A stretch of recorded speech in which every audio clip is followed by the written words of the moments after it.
Welcome to the Ari Hoffman Show on Talk Radio 570 KVI, your home for the politically homeless. Streaming live at KVI.com and the KVI app. If you want to be part of the most dangerous show on the airwaves, give us a call or a text at 206-421-5757. That's 206-421-5757. Coming up this hour, Katie Wilson ticks off her base yet again. And are we ever going to fund the Department of Homeland Security after 4 terror attacks? But before we get to any of that, time for your daily dose of adrenaline. You want me to stick this into my heart? Are you f***ing nuts? I know some of you are thinking, did Hoffman just say 4 terror attacks? I only count 3. Well, let me tell you about the one you may not know about. So, let's go through the ones we know. Oh, wait, I'm sorry. My math is wrong. It's a Friday. There were 5. 5 in the last 2 weeks. Let's go through what they were. Number 1, Austin. You've got the shooting in Austin where the guy was wearing the Allah t-shirt. Forgot about that one right at the start of the war. After that, you've got what happened outside Gracie Mansion, outside where Mamdani is, where 2 jihadis threw bombs into a crowd of white supremacists. Then you've got what happened at OSU. Then you've got what happened at the synagogue. And yesterday, whoa, this is happening, we found out about another one. This one here, an armed man in full tactical gear and a firearm was able to walk into an elementary school in Klein, Texas earlier this week. Kyle Najim Chris, also known as Muhi Mohamed Najim, has been charged with possession of a prohibited weapon and a charge of bringing a weapon onto school grounds. He was taken into custody on Wednesday at 6:30 p.m. According to a criminal complaint against him, he was seen entering the front office of the school where he was dressed in full military tactical gear and had a gun holstered. When he was asked how he was able to get past security, he said the front door was unlocked. So he just walked right in. When employees asked him to identify himself, he did not do so, left the school, drove away. So they went to find him at his house. Look, I am Rama-done with all this nonsense. I really am. Now you're getting a little taste of what life is like in the Middle East. Anytime Ramadan rolls around, psychosis follows. This is baked into the cake.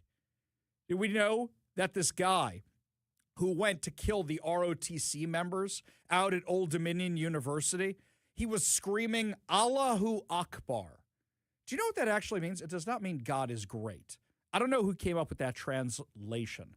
It is our God is superior to your God. That's what it actually means. It means ours is the superior one. Well, now we found out the instructor who was killed in the Old Dominion terrorist attack shooting carried out by Mohammed Jallo has been identified as Lieutenant Colonel Brandon Shah, a professor of military science, as well as head of the ROTC program at Old Dominion University in Virginia. Shah, as well as the students, were in the classroom in the university's constant hall when Jallo entered the room.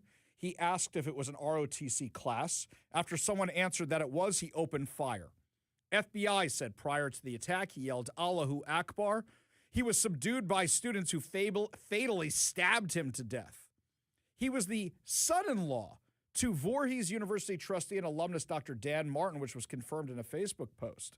This is a guy who never should have been able to get that gun. Never should have been able to do it. How do we know this? This came out from the Justice Department today. Kenya Mikkel Chapman, 32, of Smithfield, Virginia, appeared in federal court today and was charged by criminal complaint in dealing in firearms without a license in connection with the shooting at Old Dominion University, and with 3 counts of making false statements during the purchase of firearms. Now this gets worse. Quote, the Biden Department of Justice declined to prosecute this man and let him off easy with a warning. According to Pam Bondi, left-wing soft-on-crime policies cost lives, but this Department of Justice doesn't tolerate crime. We punish it. Chapman allegedly stole a firearm and illegally sold it to a convicted terrorist who murdered a decorated Army veteran, and he will finally face the full weight of justice. So this entire thing at Old Dominion is all on the Biden administration. They had a guy who was convicted for giving material support to ISIS, who was in jail for 17 years. They let him out early as Biden was on the way out the door. They had a gun dealer who they had previous other issues with, who they decided not to press charges on. Oh, I thought the left hates the gun so much. Decided not to press charges on this guy. And yet he was able to sell the firearm to the guy who never should have been out of jail. Are you mad yet? On March 12th, Mohammed Baylor Jallah, 36, committed a shooting at ODU in Norfolk during an ROTC class, killing one, wounding two more. Today, law enforcement searched Chapman's residence, located ammunition consistent with the firearm recovered from the shooting. Chapman allegedly stole the firearm from a vehicle in Newport News 1 year before the shooting, sold it to Jallah days before the shooting. Jallah was convicted in the Eastern District of Virginia in 2016 of attempting to provide material support to ISIS. As a convicted felon, Jallah could not legally purchase or possess firearms or ammunition. There's so many things wrong with this. Let's break them all down. The guy was convicted of giving material support to a terrorist organization and was just let out of jail. On top of that, this guy illegally sold him the gun. Wow, it sounds like your gun laws really work really well. This guy Chapman, who sold him the gun, faces 35 years in jail. I think he should get life. Personally, I think he should get death because his stupidity, his illegal behavior resulted in somebody else dying. This is crazy. Absolutely crazy. Have you had enough yet? How about this one for you? You know what was happening during the show yesterday as all this was going down? I was texting in between the commercial breaks. Why? Because everybody wanted to know if we had enough security at the synagogue this weekend. The good news is we have enough security at the synagogue every weekend. But every Jewish organization across the country is worried about what happened at the school/synagogue out in Michigan, where this other lunatic drove a car, which may or may not have been filled with explosives, into a building where there's a preschool with over 100 kids in the preschool. It is crazy to me when I saw this headline. I know how much we spend on security a year at the synagogue. I know how much we spend on it. This one here from the New York Times. Jewish institutions now spend $765 million annually on security. A typical Jewish organization spends 14% of its annual budget on security. Representative Jake Onclaw says, this money should be going to community building, child care, and charity. Instead, the Jewish community must fortify itself against a surge in hate that is being mainstreamed by opportunists online. He's not wrong, by the way. Not wrong about that at all. As soon as I heard there was an attack on a synagogue, I said, it's either a guy who's for sure not Presbyterian or it's a guy who follows Tucker Carlson or Candace Owens. For sure. It's one or the other. That's what it's going to be. Most likely, it's a guy who yells Allahu Akbar, and it turns out that's exactly what it was. A few years ago, after October 7th, there was a meeting in Seattle with some Seattle officials, and some members of the Jewish community were there talking about how much they had to spend on security. And one of the people who was on City of Seattle's side said to the representative from the Jewish community, yeah, but you can afford it. Oh, we're just a bunch of rich Jews. Sure. So we should be spending all the money on this. We have no choice. We prioritize it because we have to spend it. And that's money well spent because you saw what happened. This guy drives a car, may or may not have been loaded with explosives, into a synagogue/school, and it was the security guards that took this guy out. They are the ones who took him out. And yet, if you look at the lamestream media, it's like they're trying to blame the Jews for being attacked. There's a whole lot of real, well, she dressed that way, I guess she deserved it going on here. Starting with the New York Times. Temple Israel was founded in 1941, dedicated to the formation of a Jewish state. So because the founders of this synagogue in 1941, 7 years before the modern state of Israel existed, were dedicated to seeing a Jewish state, it is the fault of those founders now in 2026 that some lunatic came into the building. It's your fault. It's your fault. Wait, the worst one? This was Jake Tapper. This is CNN. Foreseeing the real-life consequences to the elevation and platforming and legitimizing of anti-Semitic voices. To be crystal clear, we do not know the motivations of the attacker, this would-be mass murderer of Jews. We don't know their political views. But the Overton window, the measure of acceptable discourse, has opened to some of the most hateful anti-Semitic voices out there on the left and the right. We don't know who could have done it. Who could have done? I don't know. Oh, what could his motivation have been? Oh, I don't know what it could have been. I'm so surprised. I'm completely shocked. Completely shocked. That's CNN. That's CNN. Are you kidding me with this craziness? Oh, wait. It gets worse than that. The media was spewing this nonsense, which they actually got from one of the local mayors out there in Michigan, who was saying, well, he had family members killed in an Israeli airstrike, so I guess it's their fault. He literally said, well, he had family members killed in an Israeli airstrike, and he was upset about that. Okay, can we stop for a second here? Kevin, I've been pretty upset about that whole October 7th thing. Have I walked into a mosque and opened fire on anybody? That hasn't been something I've done. You would have heard about that, right? No, yeah. And, there are ways of dealing and putting out there how you feel about this or demonstrating or doing things that don't harm other people. Exactly. He has a right to be angry about what happened, but boy, yeah, so let's just go shoot up a school. What are we doing? Well, hang on. What are we doing? I got an idea. I'm really mad about that whole Holocaust thing, right? And I know that Hugo Boss and Mercedes and BMW were supplying the Nazis. So I'm going to go shoot up a Hugo Boss, right? Does that make sense? Yeah. How about a BMW or Mercedes? We'll go do that. But what does make sense is your right not to purchase those things, and not to support them in any way. There you go. And actually be upfront about that and say that. Exactly right. So they're running with this lie, including The Intercept and a few other media outlets are running with this lie. His children were killed in the airstrike. First of all, here's my first question. Why are you here and your children are over there? That should be your first question right away. And then you go, wait a second, does this story... Couldn't I ask that of you, though? Huh? What do you mean? Why are you over here and your My children kids are over in there? school. No, they're putting these pictures of these little kids. Little I know kids. what you're doing. These little kids. I know. Terrible. Funny. Terrible. Very funny. And I'm like, this doesn't sound right. We've seen this before. No, you know the family members he was upset about?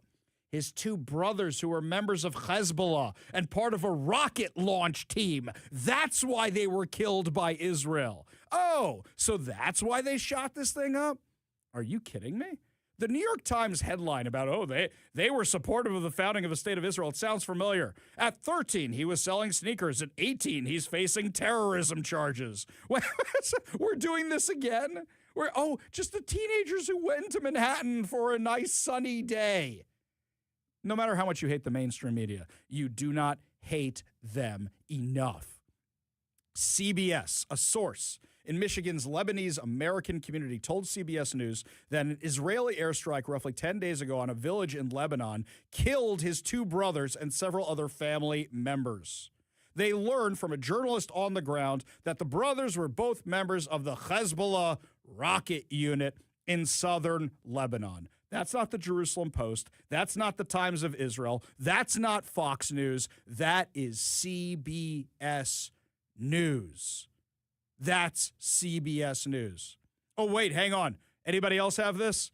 NBC News. I know you're thinking Barry Weiss runs CBS News. She's Jewish. Here we go. NBC News. The two brothers were known to be members of Hezbollah, the Iranian-backed militant group, the official said, but it was unclear what role they played in the organization. They were rocket launchers. That was their role in the organization. Are you kidding me with this nonsense? Are you kidding me with this? Are you tired of this? Are you Rama-done with this? You think to yourselves, how much longer is this going to go on for? Look up the definition of phobia. What does phobia mean? I have a fear of something. So Islamophobia. You know why we have Islamophobia? Because we're worried they're going to drive a car into a school and blow people up. because we're worried they're going to open fire on an ROTC class. And here's something. For those of you who go, it's not every Muslim, which I would agree with. Where are the leaders of the Muslim community? Where are the leaders of the Islamic community condemning this? I don't want to hear from Zoran Mamdani. Did you hear about this? You know how a few days ago we talked about how his wife was exposed as she's liking all these posts of the atrocities on October 7th? Oh, it gets so much worse. Ready for this? This from the New York Post. New York City Mayor Zoran Mamdani's wife, Rama-done, created artwork for an essay book compiled by an anti-Israel activist who has described the Jewish people as vampires, demons, and ghouls, and celebrated the October 7th, 2023 attack on Israel. His wife, a Syrian-American artist and First Lady of New York City, drew the lead graphic for A Trail of Soap, an essay published by Susan Al-Balhawa in the Slow Factory's latest issue of Everything is Political.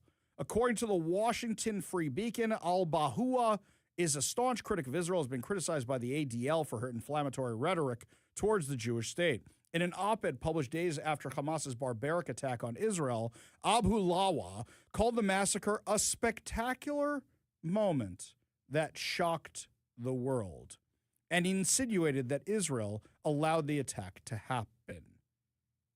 She has numerous social media posts attacking Israelis and Jews. That's what she wrote. We live in a time of Jewish supremacist demons. She also called a pro-Israel commentator a lying Jewish supremacist cockroach and talked about Jewish supremacist vampires. I like that Buffy the Vampire Slayer as much as anybody. That's a great show. It's a great movie.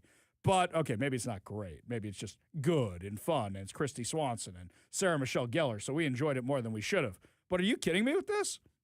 This is who Zoran Mamdani's wife is hanging out with? Are you surprised? You see the videos out of Gracie Mansion when he had his Ishtar feast the other day at the end of the Rama-done day, where he had all these people in Gracie Mansion. I don't care if they're celebrating the meal at the end of Rama-done. I care about the guys giving the ISIS sign who are inside of Gracie Mansion. Where are the leaders of the Muslim community condemning all this? That's what I want to know. It took Zoran Mamdani days before he actually called it a terror attack like it actually was. Instead, he tried to make it sound like the protesters against him were responsible for the terror attack. I've had it with this. I've really had it with this. Is the rest of the world waking up to this? Is the U.S. finally waking up to this? What, you think it's the Jews' fault? Do you think it's the ROTC members' fault? Do you think it's the fault of the war in Iran? No. What it is a group of people, 10% of this religion has been radicalized and want to kill the infidel. And that's what you're fighting against right now. And it's terrifying. And worse yet, the left gives in to them. The left runs cover for them, like you saw for the Biden administration, like you see from CNN, like you see from these various media outlets. CBN had this talking head on last night. This situation, this was an Israeli temple. It was aligned with Israel. I will say that. A Jewish temple? A Jewish temple. A Jewish synagogue is not an Israeli temple. It's called the real Israel temple. They're Jewish. Okay. They're the people of Israel. How do you let me just finish my point. So it was wrong from the premise. He's right. It's wrong from the premise. Those of you who study Bible, why is it called Israel? Why is it called the children of Israel? What is Jacob's other name? Israel. It's given to him after the fight with the angel. The 12 tribes of Israel, 12 sons of Jacob. That's where it comes from. Tell me you don't know anything about the Bible, you don't know anything about Judaism, you don't know anything about Christianity without telling me you don't know anything about those things from that one ignorant statement. In Spaceballs, when Dot Matrix is walking into Yogurt's temple and you have Barf say it looks like the Temple of Doom, and then Dot Matrix goes, well, it sure ain't Temple Beth Israel. These congregations were founded even before the modern state of Israel existed. Sheer ignorance. You should be asking yourself why all these media outlets are so desperate to cover for Islam. Why are they so desperate to excuse it? Why are they so desperate to blame the Jews? Could it be Islamophobia? It's used as the hatred of Islam. That's not what it is. It's the fear of Islam. And I think right now everybody's got it. This is what happens in the Middle East during Ramadan, and now it's been brought to our shores. And the Democrats want to open up our borders again? This is what we saw with legal immigration. This is what we saw with the justice system with a guy who should have been behind bars, where Joe Biden let the guy out of jail, where Joe Biden didn't prosecute a guy who they had dead to rights on gun charges. This is what happens when the law does what it's supposed to do and people circumvent it. All of the things that happened were preventable. Every single one of these tragedies was preventable. One of them was stopped. Unfortunately, the other one was stopped a little too late because we lost an American hero. It's insane that this stuff continues, but this is what the left is. The left says they're so serious about gun violence and then lets a guy completely off the hook for gun charges because of how he looks. That is the left. When God Saad calls it suicidal empathy, this is exactly what it looks like. Exactly what it looks like. And speaking of suicidal empathy, people are absolutely crazy to vote for somebody like Katie Wilson. Her inexperience is showing yet again. We'll tell you about her latest faux pas when we come back. You're listening to the Ari Hoffman Show on Talk Radio 570 KBI.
Welcome back to the Ari Hoffman Show. Just want to remind you, today is your last chance to win count them, 2 tickets to see the Guess Who with Don Felder on August 22nd, and 2 tickets to the Seattle RV Show. So make sure you are listening for your chances to win.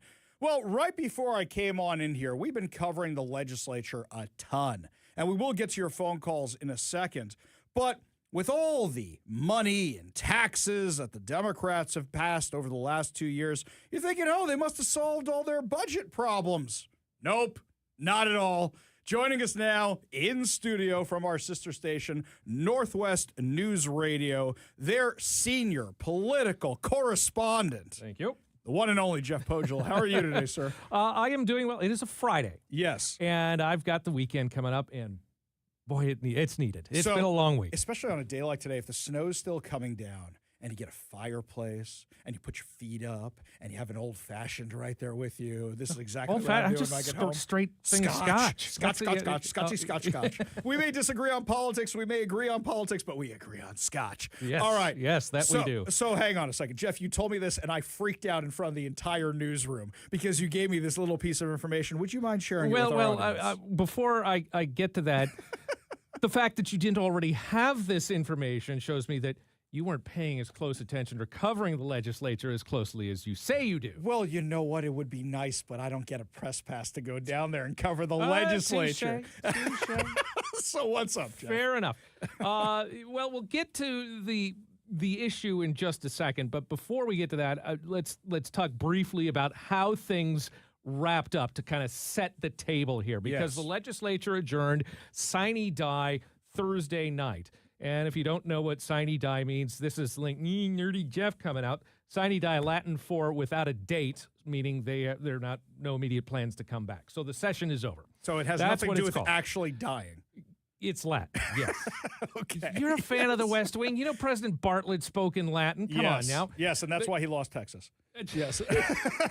No, it's because he made a joke about wearing funny hats. There you go. That's why. Exactly. But lawmakers this week gave final approval to the Democrat signature tax proposal, placing a new tax on household income over $1 million, the so-called millionaire's tax, the first ever state income tax. Governor Ferguson said he plans to sign it. And then on the final day, they started debating the supplemental budget, final passage of the supplemental budget they had been working on. But that debate was interrupted. I move the Senate revert to the fourth order of business. Now, you move that the measures on today's introductions. Did you hear about this? Yes, fire alarm at the state capitol. Wait, hang on. Was somebody drinking and smoking in the bathroom? I don't know. Okay. But it forced lawmakers to evacuate. Now, keep in mind that by the state constitution, the legislative session had to end on March 12th. Sure. So if they're not done by midnight and they don't have a supplemental budget, now you don't have a budget for the state, and the governor's going to have to call a special session, which typically starts at around 30 days. Yes. So this happened last night. So it was a race to the finish, and they had to go all evacuate and then get back. And once they finally got back, once the all clear was given, Democrat June Robinson, who happens to be the lead budget writer for the Democrats, said on the floor, apparently some people think this budget is alarming. Boo. Funny. Yeah, funny. Republicans certainly think it was alarming as Democrats pushed through the $79.4 billion operating plan with not a single Republican vote. Republicans and other critics say it leans too heavily on reserves, one-time fixes, spending cuts, while, here is the key, while still leaving an $878 million gap that they will have to solve next year. Okay. So this is why I lost my you-know-what in the bullpen. This budget increased spending by $2 billion, even though we were told last time that we still had a however hundreds of millions of dollars in change gap going into this year after the $9 billion in tax increases. Then, on top of that, it was it's actually $1 billion. It's actually $2 billion. It's actually $4 billion. It wasn't like last time where it was, we might have $2 billion, $4 billion, $16 billion, ends up that way. But they still increased spending knowing they were going to have this budget gap. Are they crazy? I'm not a budget writer, and I can't speak to the sanity and relative nature thereof of the lawmakers. Okay. Have you asked they have a weird name. It's not security services. It's like, what is the name of the people at the Capitol who do security and everything? Department of Enterprise Services. Enterprise Services, that's what it was. I should know that one. Live long and prosper. The Department of Enterprising Services. The department down there, they're the ones in charge of this. Do they know who pulled the fire alarm or what set it off? This happened late last night, so I didn't dive too much into it. I mean, obviously, nothing big happened. They came back fairly short.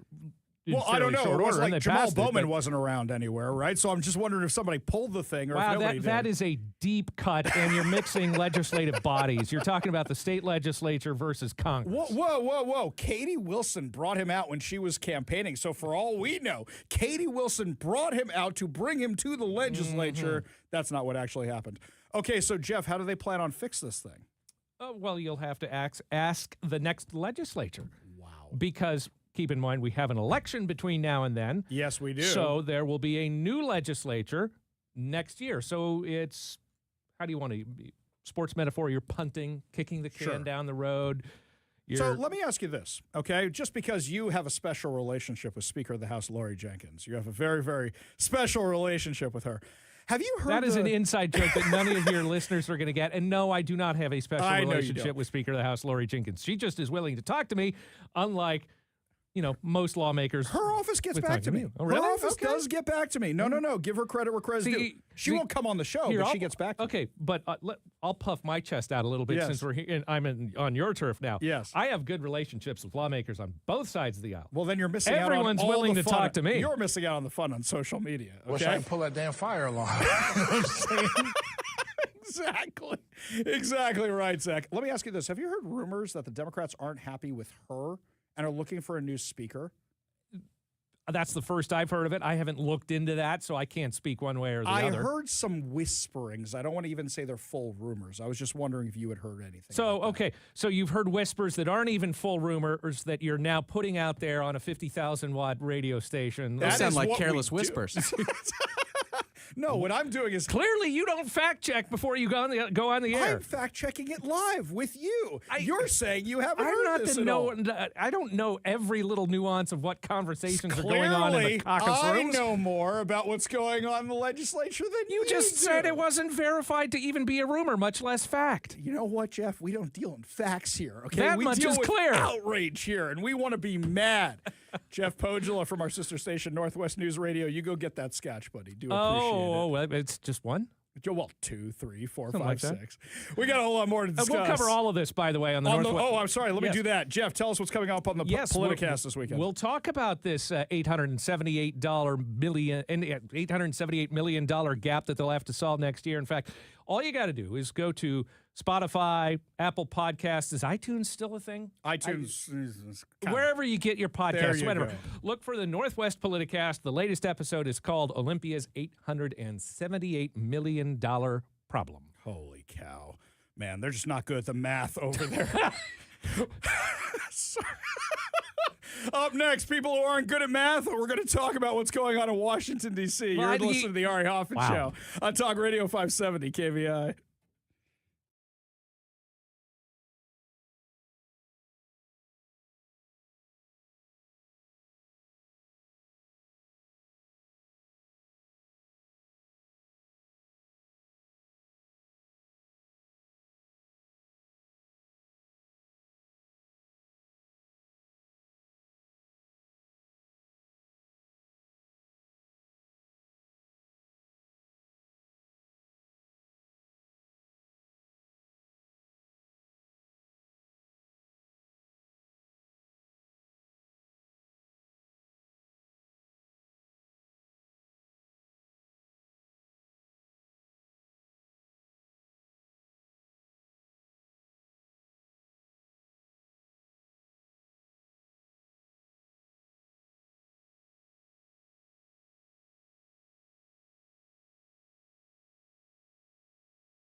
We'll get to your calls and your texts in just a moment, but do you still have snow where you are?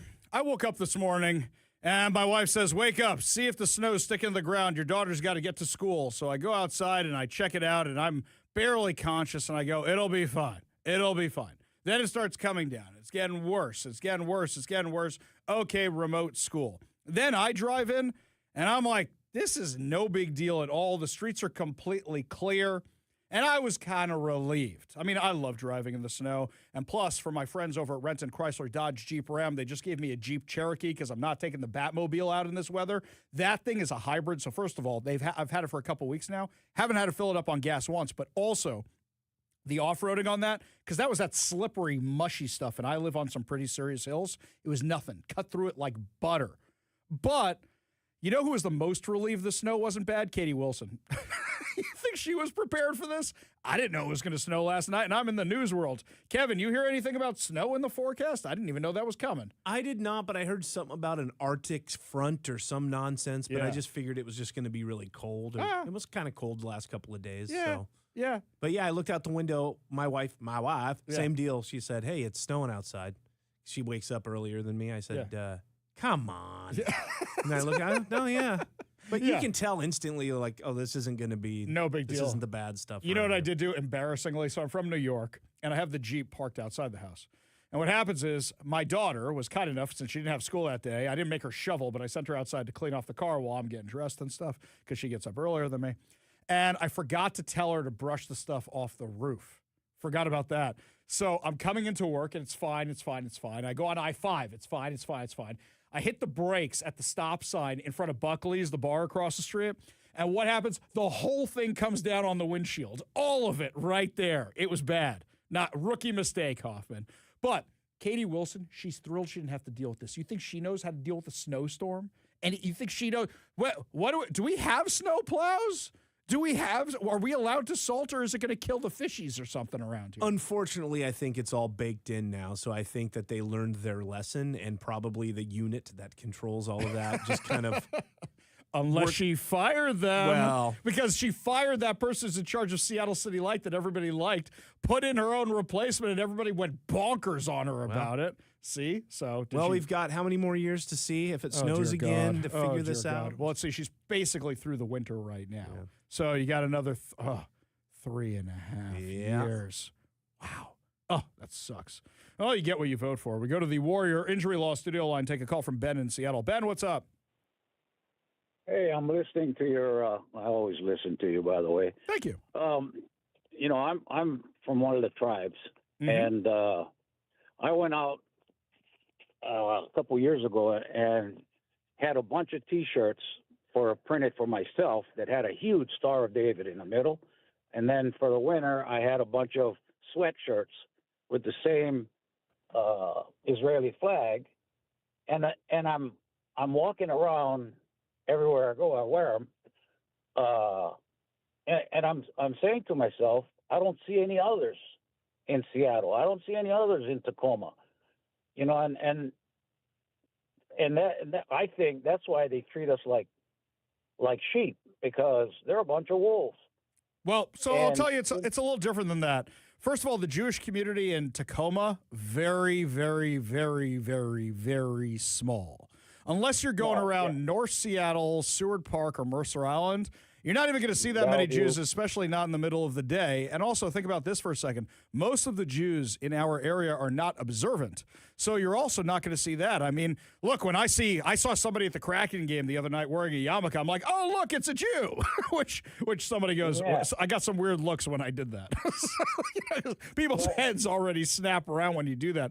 If you're saying, why aren't people more visibly Jewish? I agree with you, which is why I wear the thing on top of my head every day, which is, don't be scared. We're not people on trembling knees. You shouldn't back down from any of this stuff. You should say, I'm proud of who I am. And that goes for any religion, by the way. Don't hide your crosses.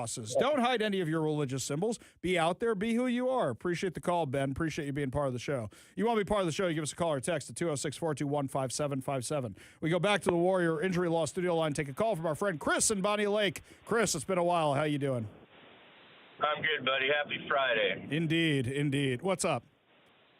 So So I got two answers for you. One's for the budget issue with that big deficit they have, but the other one you mentioned is the fact that why aren't the Muslim leaders out protesting, all of this violence? Mm-hmm. I can tell you exactly why. Why is that? And I've had friends that are Muslim because they condone it. There you go. That's their shock troops. And they don't want to go out, but they'll let them go out, and that's why they sit back and they are quiet. There's a group called the Middle East Research Institute, and they put out videos of these radical imams who are all over the place. In fact, they've had ones from our area out here. They're not all in Brooklyn. They're not all in the Middle East. They're across America. And there was literally clips, not of one who was from around here, but one that Mamdani went to his mosque. And this guy was spouting everything, you name it. They were sad that Khomeini was killed. So I want to know why you're not hearing more of that. Chris, appreciate the call. Good to hear from you, buddy. You want to be part of the show, you give us a call or text at 206-421-5757. That's 206-421-5757. Following up on these terror attacks that Chris just brought up, by the way, is the Department of Homeland Security actually going to be funded now? Because I'll remind you, it's been shut down. And how many more resources would we have to respond to these types of attacks if they were open? Up next, you're going to hear from the Democrats who are now flip-flopping on funding this thing now that there's been some terror attacks. I'll tell you all about it next. You're listening to the Ari Hoffman Show on Talk Radio 570 KVI.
Man, you guys have a lot to say about these terror attacks. You know who's kind of sheepishly not saying anything is Democrats, because they all voted against funding the Department of Homeland Security right when you're having terror attacks.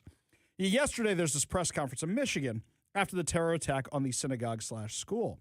So Democratic Senator Alyssa Slotkin is out there trying to look all important, trying to look all official, and I don't think she expected the question she was going to get. The Department of Homeland Security is not fully funded right now. Do you fear that leaves us less prepared for incidents like these than we should be?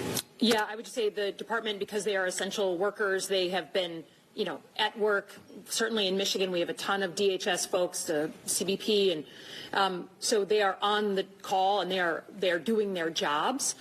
Certainly, we need to fund the Department of Homeland Security, and we need, in my view, to cut away all the conversation on ICE, which is its own conversation, from all the core missions of the Department of Homeland Security. But they're essential. They're on the job. They're working today. Oh, that's a little CYA action.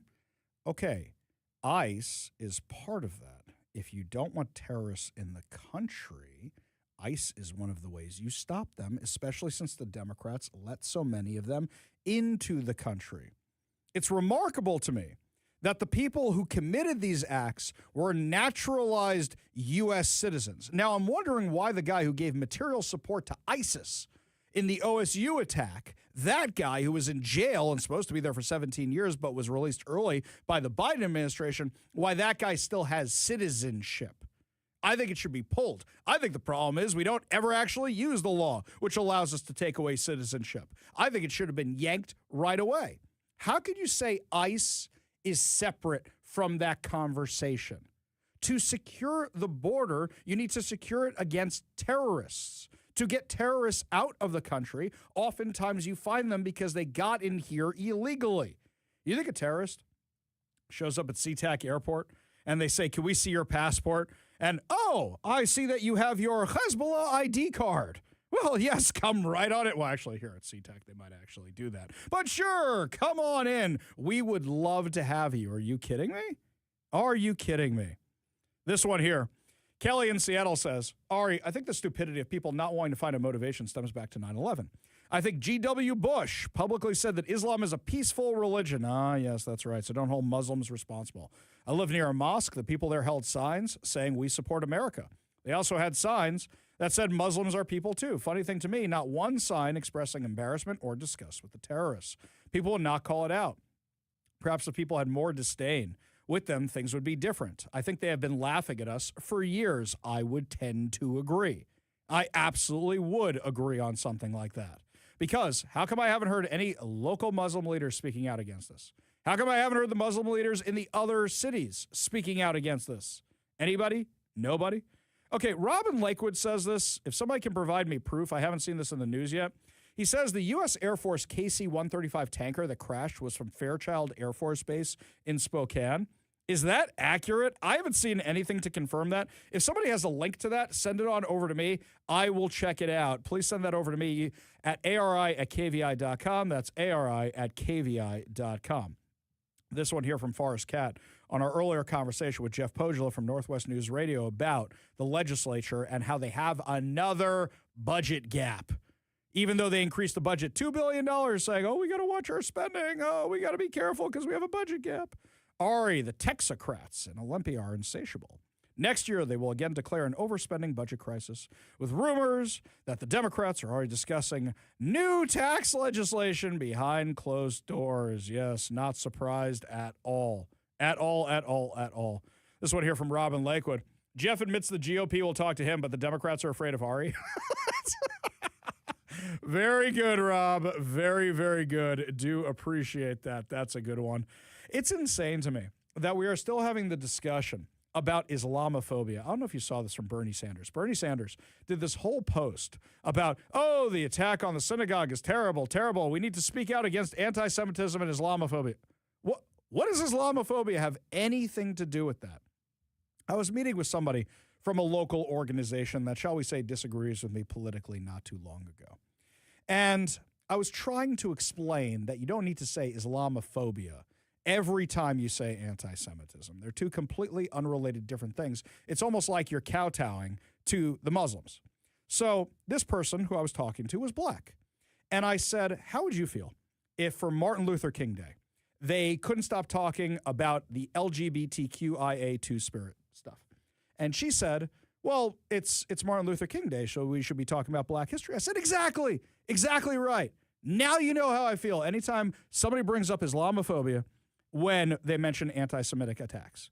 And it was like a light bulb went on, and give this person credit. They have actually interacted with me in a positive way from that framing ever since then. Sometimes somebody just needs it put in a perspective that hits home with them. I'll also say this again to my Christian friends out there. This kind of stuff doesn't stop with the Jews, okay? They went after the ROTC also. They're going to go after the Christians. Please, God, they don't. They're going to do it. You need to fortify your churches the same way we fortify our synagogues. It is amazing to me. It is incredible to me that nobody was killed in the attack on the synagogue. It seems like the only injuries came from smoke inhalation and getting struck by the vehicle itself. This could have been so much worse. And God bless those security guards for putting themselves in the line of fire. Holy cow. Be so thankful for them. And up next, my friends, every single media outlet in the world is warning that the Democrats' tax plan in Olympia is a bad idea. We're a national joke again. I'll tell you what they said when we come back. You're listening to the Ari Hoffman Show on Talk Radio 570, KVI.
Welcome to the Ari Hoffman Show on Talk Radio 570 KVI, your home for the politically homeless, streaming live at KVI.com and the KVI app.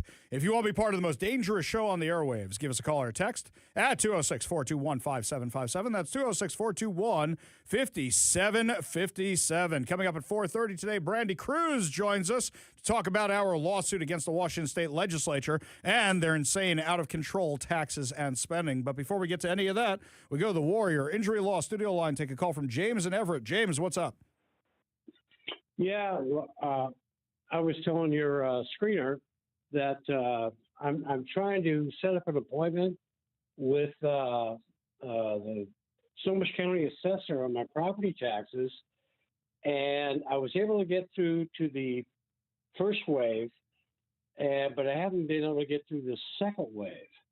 And I've made many calls. And I'm trying to set up an appointment, but my property taxes have gone up. I bought my house in 2005. It's gone up 300%. Oh yeah, and you're lucky you're not in. You're lucky you're out there and not in King County. It's so much worse. I've tried to appeal my property taxes. Nope, they just say no.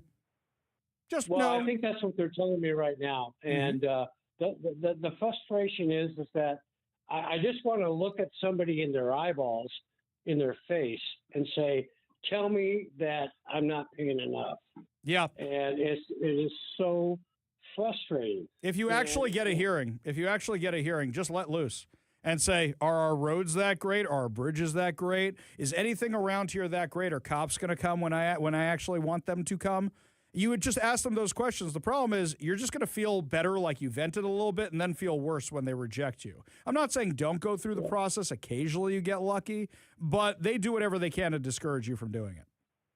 Well, Ari, I'm Irish, so venting is not a problem. I like that. Well, happy St. Patty's Day to you, sir. Let me know if you actually do get through. You call us back and let us know the rest of that story. Appreciate your call. Appreciate you being part of the show. You want to be part of the show, you give us a call or a text at 206-421-5757. That's 206-421-5757. No matter how much you hate the Seattle Times, you do not hate them enough. As soon as they were out of session in the Washington State Legislature yesterday, I got an email. Somehow I cannot get off their email list. I got an email from them, even though I unsubscribed from them ages ago. My mistake was subscribing in the first place. And here's what the email says. Here's how John Schneider says Washington millionaires tax will affect the Seahawks. Subtitle. Seahawks general manager John Schneider said Washington's millionaire tax would come into play when it comes to signing new players. How come you guys didn't ask him beforehand? How come you guys didn't talk to him beforehand?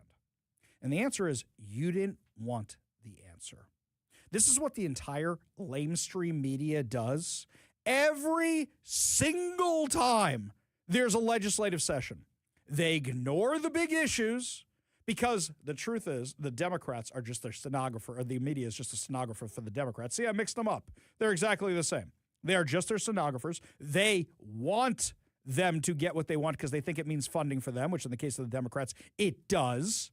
So they wait until after the session to tell you about all the bad news, like the fact that, hey, the Sonics might not be coming. Are we going to see that too? Isn't all of a sudden you're going to see an article from them? The Sonics were concerned about the millionaire tax because we got these emails from Ferguson's office, which Ari Hoffman had 2 months ago. We were talking right after the Super Bowl,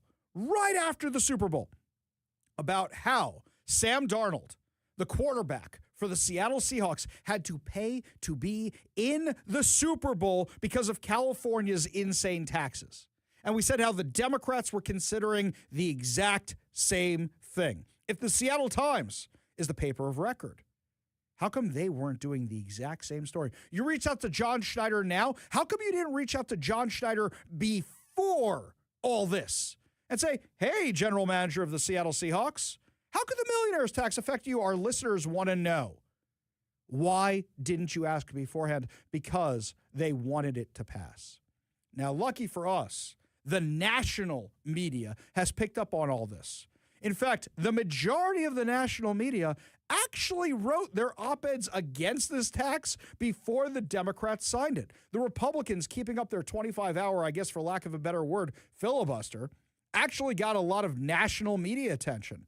From Forbes, Washington's millionaire tax raises fears of wealth exodus. From Fox Business, Washington passes millionaires tax despite concerns of wealth flight. From Fox Business, former Starbucks CEO Howard Schultz moves to Florida from Washington State. From The Hill, Starbucks tycoon Howard Schultz joins the billionaire blue state exodus. From the Wall Street Journal, Washington State's income tax con. From the Washington Post, Washington State's tax folly. From ESPN, new Washington tax law could affect the Seahawks. The national media had this, but the Seattle Times didn't. Cancel your subscriptions. If you don't, you are funding the problem. You are funding the problem. These guys do not deserve your money. You want something local? Download the KVI app. Subscribe to our podcast. Go to our friends at Northwest News Radio. It's going to be fresher. By the time you get the Seattle Times, your paper's already 12 hours out of date. You want a crossword puzzle? Download it online. You can find them somewhere else. Travis Couture, representative from the Washington State Legislature, made a great point over on X. I've had a lot of people say to me, Ari, we need to challenge every single Democrat. And then I've had some people say to me, Ari, we need to not challenge the moderate Democrats who voted against the tax. And I said, I don't know about that. I don't know about that. So here's what Travis Couture said. And you tell me what you think after this. Something people might have missed was at the very beginning of the income tax debate, I made a motion to indefinitely postpone the income tax bill. And every single House Democrat voted no.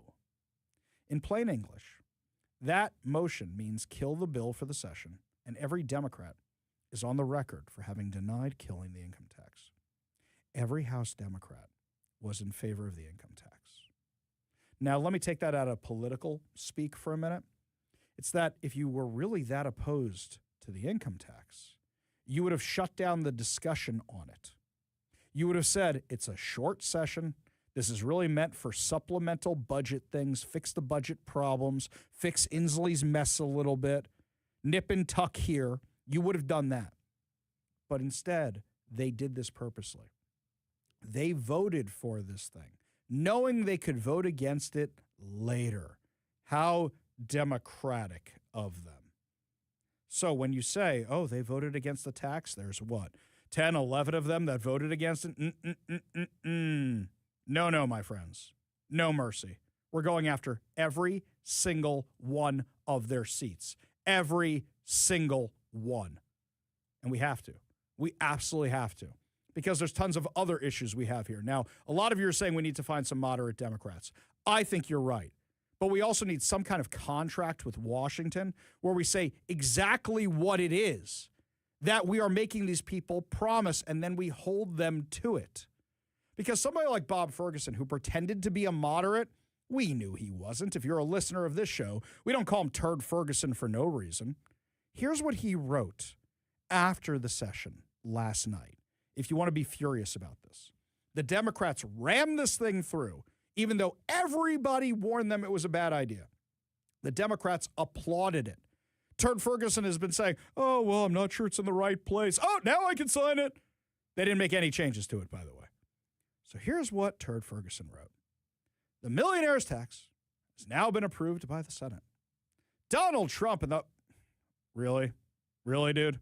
Really? This is what we're going to blame Donald Trump, even though this is a 100% Washington problem caused by the Democrats here in Washington. Donald Trump and the MAGA Congress are taking from the lowest income Americans and transferring that to the wealthiest Americans. Factually false. With a tax that 0.5% of Washingtonians will pay. Factually false. Our state is expanding working families' tax credit, providing tax relief, Exempting diapers, that's funny. Exempting diapers, hygiene products, and over-the-counter medicines from sales tax, investing significant funding into childcare and early learning, providing free school lunch and breakfast for all Washington students. Let me break this down for a second. First of all, let's start at the bottom. 75% of those kids were getting free lunches already from state and federal subsidies. The only 25% who weren't getting it were the rich kids. So you just paid for the rich kids to get the lousy public school lunch. Bravo. Well done. Exempting diapers, hygiene products, weren't those all Republican ideas that were pitched before? Oh, see, you rolled them into the tax because if there's an initiative to repeal the tax, then what happens is when they have that statement at the top, the financial statement at the top about what's going to affect, it's going to say, we're not going to be able to pay for the diapers and the hygiene products, and you're going to be taxed on them, and the evil Republicans and Ari Hoffman and Let's Go Washington and Brian Haywood. That's what's going to happen. It's going to be in there. They put all this stuff in there, which they voted against before when it was clean, when it was a one-shot deal. Hey, tax holiday for diapers. They put it into the bill so later they have the talking points to go against an initiative which would repeal the tax. Do you see how sneaky these bastards are? That's what they're doing. And then Ferguson is blaming Donald Trump. Are you kidding me with this? Congressman Michael Baumgartner called him out for this. Quote, pathetic. Bob Ferguson can't even own what he is doing to Washington's economic future with his ill-conceived income tax without this ridiculous claim that Donald Trump and Congress made me do it. I never thought that Jay Inslee could be topped for brazen political jackassery. But here we are. Tell you what, I have a poll up on X right now. That's the Hoffather over on X. Who do you think is the worst governor? Jay Inslee or Bob Ferguson? Jay Inslee or Bob Ferguson? I don't think you get a Bob Ferguson without a Jay Inslee, but right now, it took Jay Inslee, really, I'd say about until COVID to really be on my bad list.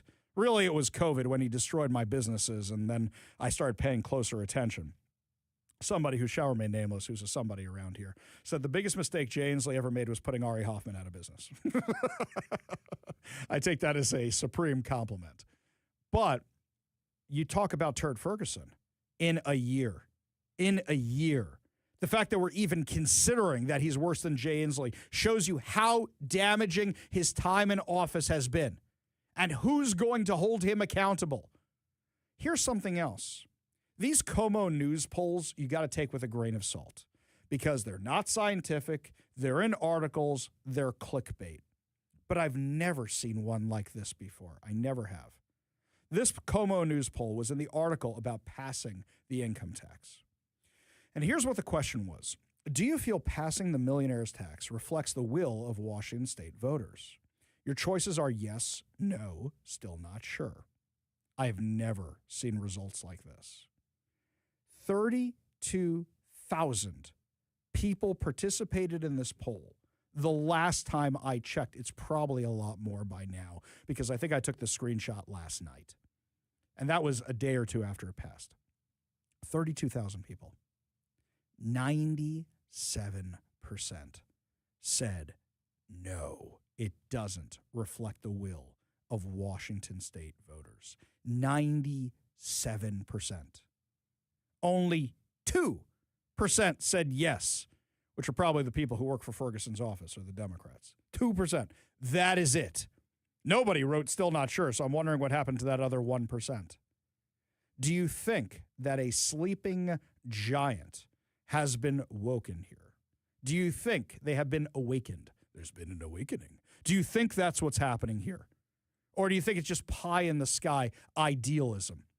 Because I think at this point, there's a lot of people who are mad who weren't paying attention before. Welcome to the party, pals. Welcome to the party. And I think we have a real shot at retaking the House if we run on strict messaging, the income tax, basic things like that. I think you could challenge every single Democrat, including the ones who voted for it, against it. Oh, no, wait, they voted for it. No, wait, they voted against it. I think you could challenge every single one of them. You want to be part of this. You want to be part of the effort. Drop me an email, ari@kvi.com. That's ari@kvi.com. We go to the Warrior Injury Law Studio line, take a call from our friend Transit Joe. Transit Joe, what's up? What's up? Is I want you to stop attacking the Seattle Times. Nope. That's a short version. Nope. Because nope. Bob Condota nope. wrote an absolutely brilliant report about Seattle Hook John Snyder. Nope. First of all, that article wasn't even an interview they did with John Schneider. They took it from a local sports radio station. All they did was take the transcript. So, no, absolutely not. And number two, last time I checked, the Seattle Times is the one working to stop me from getting a press pass. And they showed up in court. Hang on, Joe. It's not going to help you. Joe, they showed up in court to support the government in denying me, Brandy Cruz, and Jonathan Cho press passes. In fact, the article in the Seattle Times about the story was not even written by the Seattle Times. It was written by the Associated Press, and they dropped it in. So a local news story they didn't even cover because they're on the other side. On top of that, this session, they went down to Olympia to advocate for more taxes on big tech, which will cost us more jobs that are fleeing the area to fund their dying news outlet.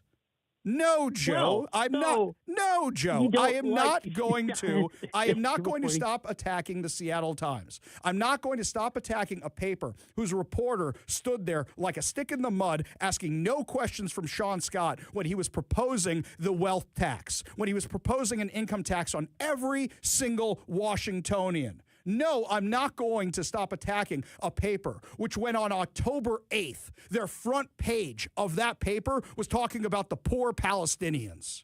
No, Joe. Oh, no, you got me there. You got me there, man. At that point, I'm like, that was deplorable. I'm sure we both agree on that, right? Yes. So why would you keep funding this paper, Joe? Because I'm a big fan of Shauna Shrewsbury and forcing the state legislature to be whatever the hell accountable. her name is, was the one who was standing there and didn't ask Sean Scott a single question. Not one. When the first ever state income tax was being proposed, she stood there and did nothing. Nothing. If I was there, I would have asked questions. Too bad I can't be there. You could be there. Oh. It was on the steps of the legislature. That one, you're right. Quick correction. There. That one I could have been at if I wasn't doing a radio show. But I'm not allowed there right now, am I, Joe? And who's on the other side of the argument? Yes, Who came to that hearing, which you were not at, Joe? I was. Who came to that hearing to support the government? The Washington State Standard and the Seattle Times. Not to cover it. Yes. Not to cover it. And they don't like Brandy Cruz, and that's why they were there. Really? You think they like me so much? These are the same guys who have bashed me and said I was lying about the autonomous zone. Go look it up.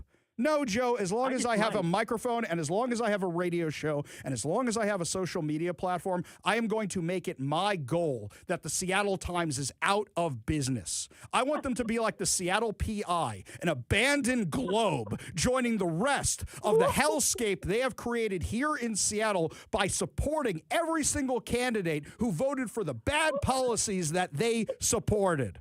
No, Joe, I'm not going to stop. You want to be part of the show, you give us a call or a text at 206-421-5757. That's 206-421-5757. Yeah, Seattle Times. Ugh, I hope they shut down. You want to subscribe to something good? Later on in the show, Brandy Cruz actually going to be offering you a discount for her show. You can subscribe to that. Download our podcast. Go to KVI.com. Go to our friends over at Northwest News Radio. Follow Jonathan Cho. You have local options that are not funding the Seattle Times. You kidding me with that nonsense? Stop it. Stop it right now. No Seattle Times. Because they were barely covering what was going on at UW during all those riots. You remember that? Well, now some national outlets are calling out the University of Washington, and we have a hitting recording of them talking about reinstituting affirmative action. Tell you all about it when we come back. You're listening to the Ari Hoffman Show on Talk Radio 570 KVI.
Something we've been discussing all week is how institutions, universities, public schools, you name it, are trying to bring back DEI, changing the name of DEI, not actually getting rid of it, trying to bring back affirmative action.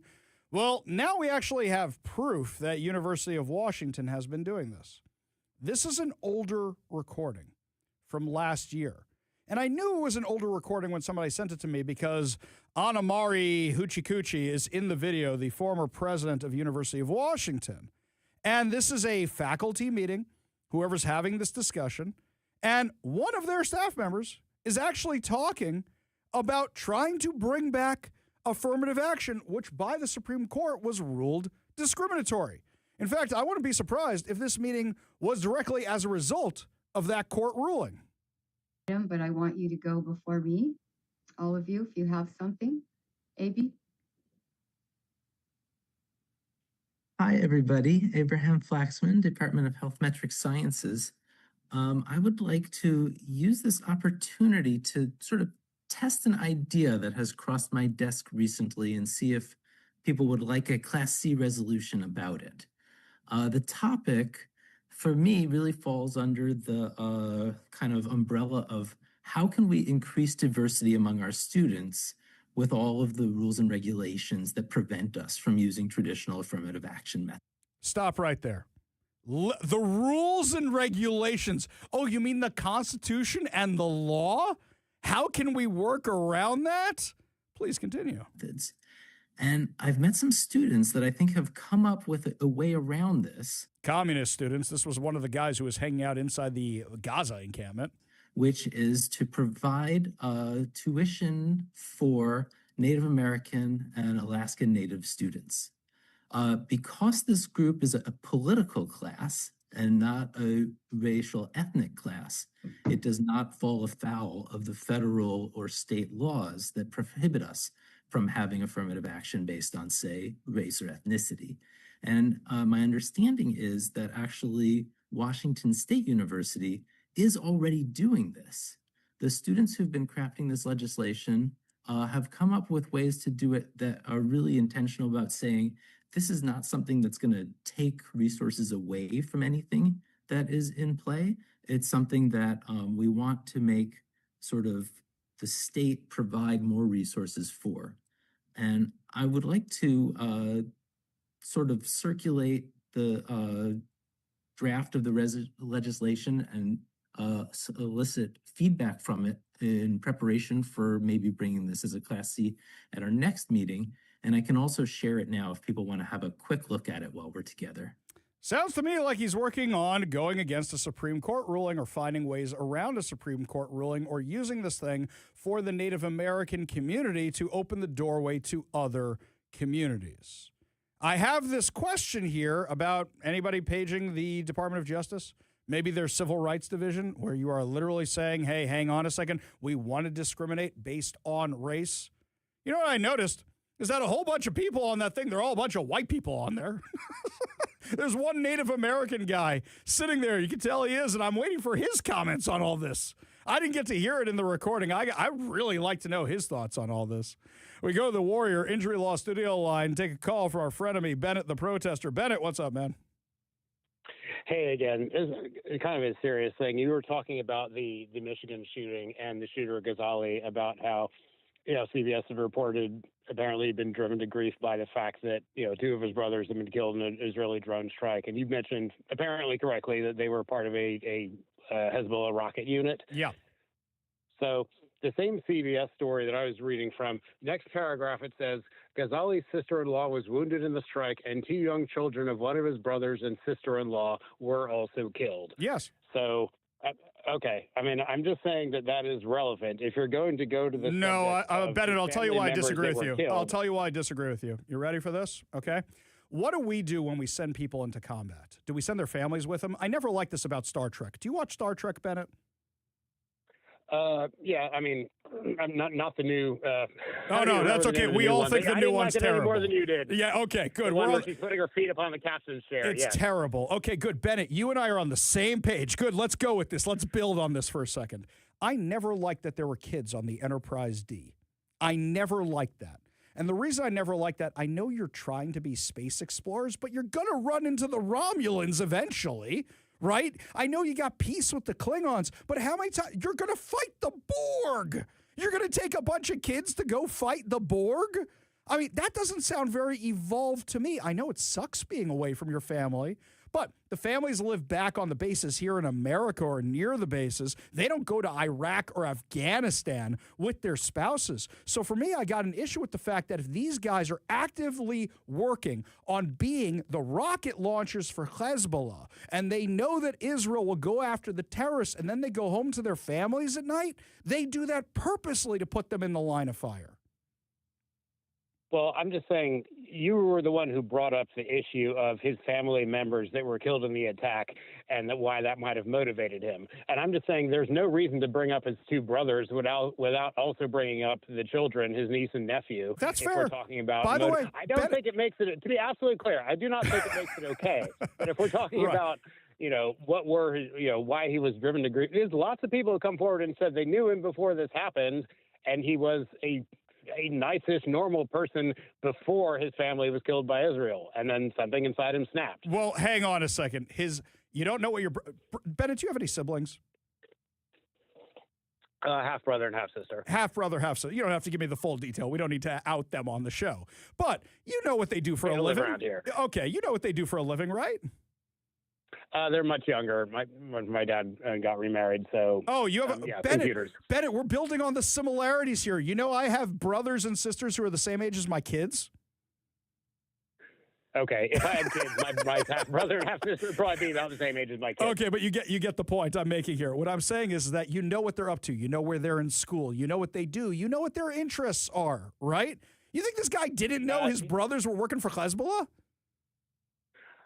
I don't think he probably didn't know his brothers were working for Hezbollah. I'm saying that if you're bringing up the issue of innocent people being killed and how that could motivate somebody to snap, there's no reason to bring up the fact of his two brothers without also mentioning Bennett, his niece and nephew who were children and who were mentioned in the same article that you used as your source. I am giving you that point, but they never would have been in the line of fire if they hadn't been in Hezbollah, right? I mean, I think both sides engage in a bit of, we have to retaliate, and if some innocents get caught. No, Bennett, hang on 1 second here, okay? When those rockets launch from Hezbollah, from Hamas, what are they targeting? Are they ever targeting military locations? Ever? I understand Israel says they don't target civilians, but if you do something that you know with 100% probability will kill hang on a second, Bennett. I don't think it morally makes any difference if you have their names written down. We got to stop you here, okay?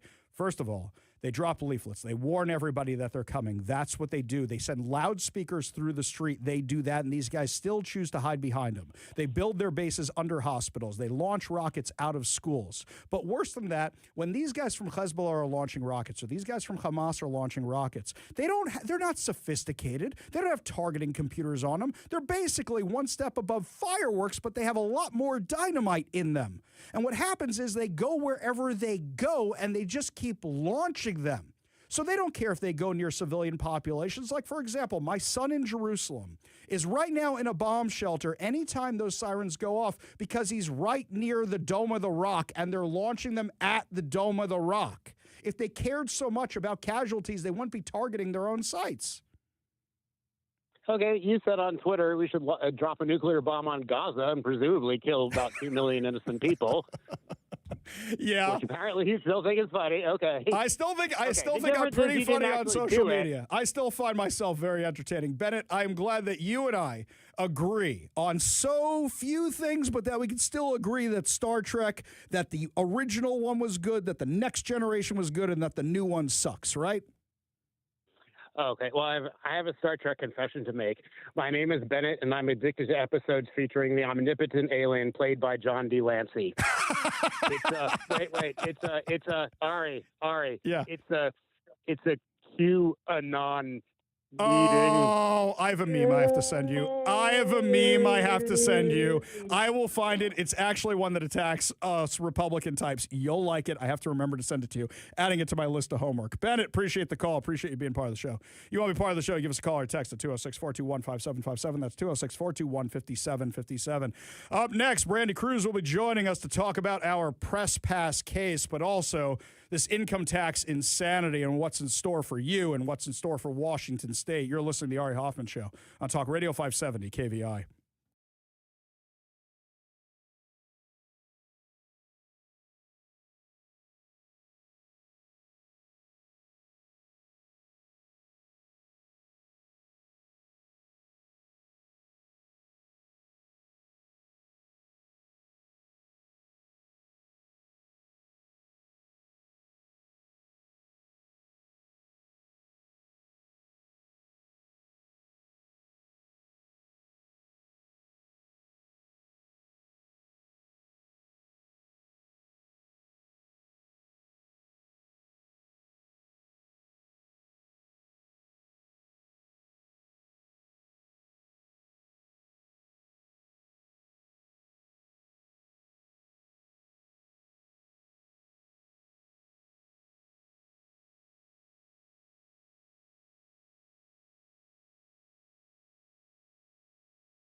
saying to me right now, I am very, very worried about this. And a lot of people are talking about re-domiciling elsewhere, but basically, if you don't get it done before 2027, you're in big, big trouble. And wouldn't it be nice if there were journalists who were actually covering all this from that perspective? But I don't see a lot of them doing it aside from us. And then just before we let you go, Brandy, there's so much going on in the legislature, but the absolute hypocrisy to me is them wanting to roll back the estate taxes, the income tax, which just drives me up the wall. So you're acknowledging that this thing doesn't work, and now people are moving out of state because they don't want to die here and lose all their money because they can't leave it to their kids. But you're okay with all the businesses leaving? This makes no sense to me at all. Yeah, I mean, apply the same logic, Democrats, that you're using to roll back the estate tax to the millionaire's tax. Apply the same logic to the capital gains tax. And I also think, as much as people say that Howard Schultz is moving to Florida over the income tax, I think a lot of that probably does have to do with where the estate tax went to. You know, he's not getting any younger, and he's thinking, I've got all this wealth in Washington state. And even with the rollback, we have one of the higher estate taxes in the country, and they don't have such a tax in Florida. So he doesn't have to give, 25 to 35% of what he's earned over his life over to the government because he died. So there's just a lot of factors in place. And yeah, I mean, if they have a brain, they would say what happened with the estate tax happened for a reason. So let's not go down the same path with the millionaire's tax, income tax. Just before we let you go, gut feeling, do you think they're going to a special session for all the stuff that they didn't get done? Or you think they're not actually going to try and do that? I don't know. I hate to predict it. I would say probably not, but we'll see. I mean, if they do, we can revisit our press pass issue. But I don't know. I think 50-50. It would be a short one. It would be a short one if they do it. Yeah, a day or two, probably, something like that, just to get done their radical agenda. Brandy Cruz, host of the Undivided podcast, which you should subscribe to because she's a real journalist who's got actual awards and brings you the stories that nobody else will. And you should give up your subscription to the Seattle Times right now because it is better spent on Brandy. My stuff is free. It is better spent on Brandy than spending it on the Seattle Times. And if you are funding the Seattle Times, you, my friend, are part of the problem. Brandy Cruz, thank you so much for joining us today. Really quick, let me just say I should do this because I was on with you all legislative session. Special for your listeners. Yeah. We'll do 30% off a year of Undivided. Just use the promo code Hoffman. Type in the promo code Hoffman. And we'll run it for a week starting today. So there you go. Go to undividedpod.com, promo code Hoffman. We are going to put that up right at the bottom of this little interview. I love it. Online. We're putting that thing right up there. Brandy Cruz, thank you so much for joining us. Really do appreciate it. Thanks, friend. We got a whole lot more to discuss as the show continues. You're listening to the Ari Hoffman Show on Talk Radio 570 KVI.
You thought a discount from Brandy Cruz for the Undivided podcast was a big deal. Well, you've got that by going on over to her site and entering the code Hoffman. But right now, I've got your chance to win two. Count them, 2 tickets to see the Guess Who with Don Felder on August 22nd at Climate Pledge Arena, plus the bonus 2 tickets to the Seattle RV Show, March 12th through 15th at the Lumen Field Event Center. All you have to do is enter the word I give you and text it on over to the number I give you. It's so easy, you might say. Oh, wait, that's the word today. Text the word easy, E-A-S-Y, as in take it easy. That's right. Text that over to 206-421-5757. That's 206-421-5757. It's just so easy to do that. Real simple, real easy. Anyway, something else that was really simple and really easy is trying to figure out why Bob Ferguson picked the guy that he picked to be on the Supreme Court. Well, our friend Doge Washington did a little research into his connections, and I said, hey, can you send me that file you have of all those political donations? And our friend at Doge Washington said, sure, Ari, no problem. Publicly available right here. Well, Theo Angelis, who is now being he's now being appointed to fill an empty slot, so that way he gets to run as an incumbent. He was a partner of Preston, Gates, and Ellis, never served as a judge. He has never run a courtroom, never built a judicial record, never been tested from the bench. Yet Ferguson handed him a seat on the state's highest court anyway. Then there's the money. Campaign finance records obtained by our friends over at Doge Washington, which is at Wake_up Washington over on X, show that Angelis has donated to a network of prominent Democrat officials in Washington. Those recipients include Bob Ferguson himself, Washington Attorney General Nick Brown, Pramila Jayapal, former Governor Christine Gregoire, former King County Executive Dow Constantine, former Seattle City Council President Lorena Gonzalez. She gets very mad when you call her Lori, which she used to go by till she decided to run for office. State Senator Manka Dhingra and State Senator Jamie Peterson. Let's see. Jamie Peterson, Manka Dhingra, Bob Ferguson. All of them are in favor of the income tax. How do you think this guy is going to rule on it if it gets to court? Just putting that one out there. Peterson is literally the one who sponsored the bill, which was the income tax. This raises obvious ethical questions. Was he appointed because he's the most qualified candidate? Nope. That would be somebody like Judge Larson. Or because he was a politically reliable choice within an already well-connected legal and political network who would appear to rubber stamp Ferguson's agenda. You know the crazy thing is? When you appoint a judge, why did nobody else write this article? Why did nobody else do any research into this guy whatsoever? I went and I checked with the Seattle Times. I went and checked with every local outlet. You know what they all did? All they did was print the press release sent out by Bob Ferguson's office. Nobody even looked. Nobody. Our friend Doge Washington did this research. I really want to thank them. But you would think somebody would bring this up. Nope, not at all. This one from L. Darthbo. Ari, the Seattle Times is an insult to fish when it is referred to as the local fish wrapper. I'm going to tell Lars Larson you said that. I remember back in the old country, down under, growing up, when we used to use newspaper to take care of fundamental, well, I can't say that on air. The Seattle Times would not even be worthy of that daily function that I grew up with 70 plus years ago, L. Darthbo. I'll say this, is that I think it's an inferior rag. I don't even think it's good for cleaning up anything on the floor of the garage. This one here from the 360. Ari, how are we ever going to win any seats with a 30% voter turnout? People need to get off their duff and quit complaining and make a vote that counts. Yeah, how many people stayed home after the semi-bird insanity? How many people stayed home in any of the recent elections? How many people say to me, Ari, wait, we need to get an initiative to repeal the Climate Commitment Act? And I almost throw my Surface through a wall. I was so mad about that. Guys, you got to get involved. And you know what that comes down to? Voter registration. So here's a basic thing. Let me put this one out there as an out-of-the-box thinking. Anybody here have anything to do with the Mennonite community out in Wenatchee and Eastern Washington? Anybody? Do they vote? I have no idea. Scott Pressler saw the Amish out in Pennsylvania. And he said, I wonder if they're voting. And he handed Pennsylvania to Donald Trump through the Amish. What other underserved communities are out there in Washington that aren't involved in the electoral process?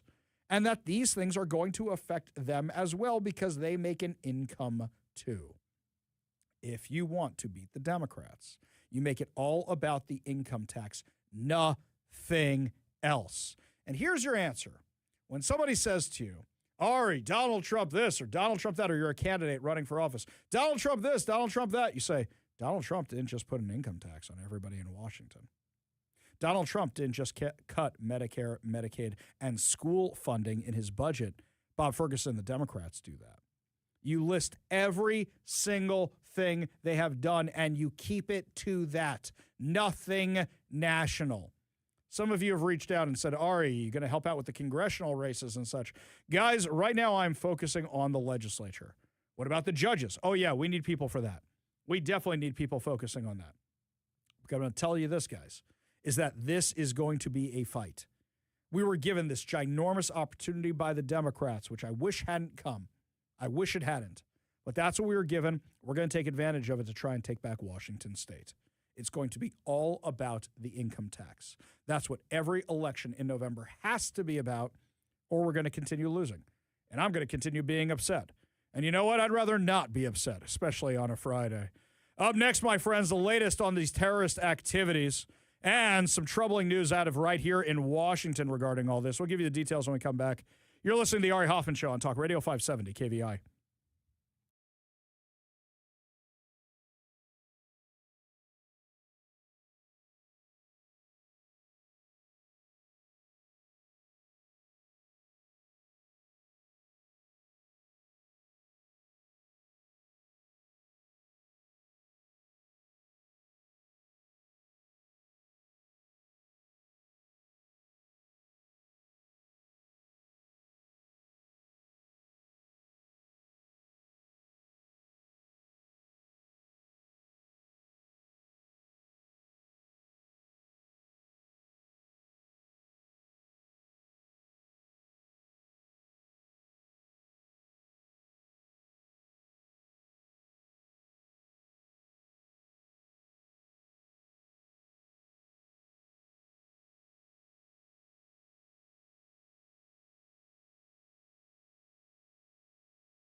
Welcome to the Ari Hoffman Show's final hour free for all on Talk Radio 570 KVI. Your thoughts, your stories, your texts, plus so much more. You want to be part of all the fun, you give us a call or a text at 206-421-5757. That's 206-421-5757. Coming up this hour, more chances to win fantabulous prizes. Plus, Lars Larson's going to be joining us. And as a bonus, one story I guarantee you haven't heard out of the legislature yet about Democrats who hate America. We'll tell you what's going on. But first, this really sent me into orbit.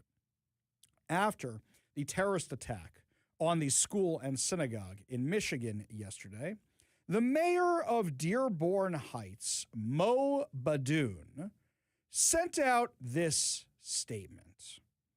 Earlier today, we learned that the individual responsible for the incident that took place at Temple Israel Synagogue in West Bloomfield was a resident of Dearborn Heights. He died at the scene. Just magically died at the scene. Okay. Earlier this month, he was shot by security guards, if you don't know that. Earlier this month, he lost several members of his own family, including his niece and nephew, in an Israeli attack on their home in Lebanon. Can we stop there for a second? His niece and nephew. Well, his niece and nephew were the children of one of his brothers who was a Hezbollah terrorist. His other brother was a Hezbollah terrorist too, and they were both taken out in an Israeli airstrike. The reason his niece and nephew are dead is because his brothers were terrorists. Let's go through the options you have. Hey, Mohammed, I know that you're doing your Hezbollah stuff, but how about sending the kids to live with me while you're doing your you could do your Hezbollah stuff. You go be the best member of Hezbollah you can be. But how about you send the kids to live with me here in the U.S.? Or how about I come there? How about I come there and I'll take your kids. We'll go somewhere else. Lebanon's a big country. We'll go find somewhere else to be that, isn't a Hezbollah hotspot. If something, God forbid, was going on with my family, of course you do whatever you can to help them out. You're making this the reason? You're making this the excuse? Okay, let's follow your logic. Let's follow that for a second. I know people who lost their relatives on October 7th. Has anybody gone to shoot up a mosque? No, of course not. Not a single attack of retaliation. Also, this guy's mad. Let's go find the nearest Jews. Hey, you want to be mad? Go join Hezbollah.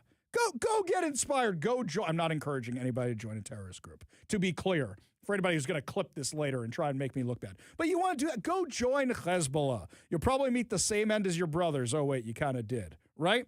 Instead, you go, where's the nearest Jews who had nothing to do with this whatsoever? About almost 20 years ago now at this point, there was a shooting at the Jewish Federation of Greater Seattle, which was in downtown Seattle. I remember that like it was yesterday. Completely, the time just flies by. But a guy was mad about something going on in Israel, so he went to shoot up the Jewish Federation of Greater Seattle, which isn't even that supportive of Israel. This is insanity. But the mayor of Dearborn Heights, oh, wait, his name is Mo Badoon. Wonder if Mo is short for something else, as in Mohammed. Let's not forget who the constituency is out there. They're the people who elect Rashida Tlaib. So you can't condemn an attack on a synagogue without saying, well, they kind of deserved it because, they're Jews and Israel and all that. That seems to be exactly what he's doing. Wait, it gets better. Gets better. That's the part the media is focusing on, but there's so much more to unpack here. He says, everyone deserves to worship in peace, and we must unequivocally condemn any attack on a house of worship and the people within it. Why do you have to make it about everybody else? Have there been any attacks on mosques I have missed recently? Oh, so you're going to call out Don Lemon and his merry band of idiots that went and interrupted that church service, right? This tragedy comes at a time when communities everywhere are confronting rising hate and senseless violence. Which communities are confronting the rising hate and senseless violence? Would you mind telling me? I see it as Jews, Asians, and Christians. Anybody else I've missed out on? Anybody. Anybody at all. No matter where violence occurs, whether in West Bloomfield or anywhere in the world, harm against innocent people. Why are we talking about the rest of the world? The tensions we see across the world too often find their way into our own neighborhoods, reminding us of how deeply connected our shared safety is. Is that a dig on Israel? Is that a dig on America? Is that talking about Iran? What is he talking about here? I assume he's not talking about Russia and Ukraine. That's just a hunch. That would be my guess. I want our community to know that we are working closely with our police department and our regional partners to protect the safety of every house of worship in our city. That's lovely. Are they being targeted too? I urge residents to stay aware and vigilant. And here's my favorite part. Especially as we gather during these sacred final days of Ramadan. I am Rama-done with this insanity. I am done with this. So the very religion that encourages the attack that you are trying to write a letter condemning, you're talking about how sacred these final days of Ramadan are. This is always when the attacks spike, during Ramadan, because calling it the religion of peace is colossal nonsense. Let's continue to care for one another and pay attention to anything that feels out of place. My heart is with everyone affected by these deeply painful events. No, you're mad you had to write a letter supporting the Jews. That's what it is. This is crazy. These are the people who vote for Rashida Tlaib. This is how she gets into office. And yet he's trying to excuse a Lebanese national who is naturalized as a U.S. citizen under the Obama administration, whose brothers were in Hezbollah. This guy, Ayman Mohammed Ghazali, ran his car into Temple, Israel, the largest Reform Judaism congregation in the United States, and opened fire with a rifle. Imagine, I want you to picture this. Don't close your eyes if you're driving, but if you're sitting at home listening to this, close your eyes. Imagine your kid's school. Now imagine a car coming through the front doors, and a guy has a rifle, and he comes out of it. First question, does your kid's school have security? Second, any of the teachers carrying at your kid's school? You realize how bad this could be? Every Jewish institution I know is a hard target. It's a hard target because of things like this, because of crazies like this guy. Ghazali was born in Lebanon in 1985, first entered the U.S. in 2011 on an immigrant visa as a spouse of a U.S. citizen for the Department of Homeland Security. After he applied for naturalization in October of 2015, he was granted citizenship in February of 2016.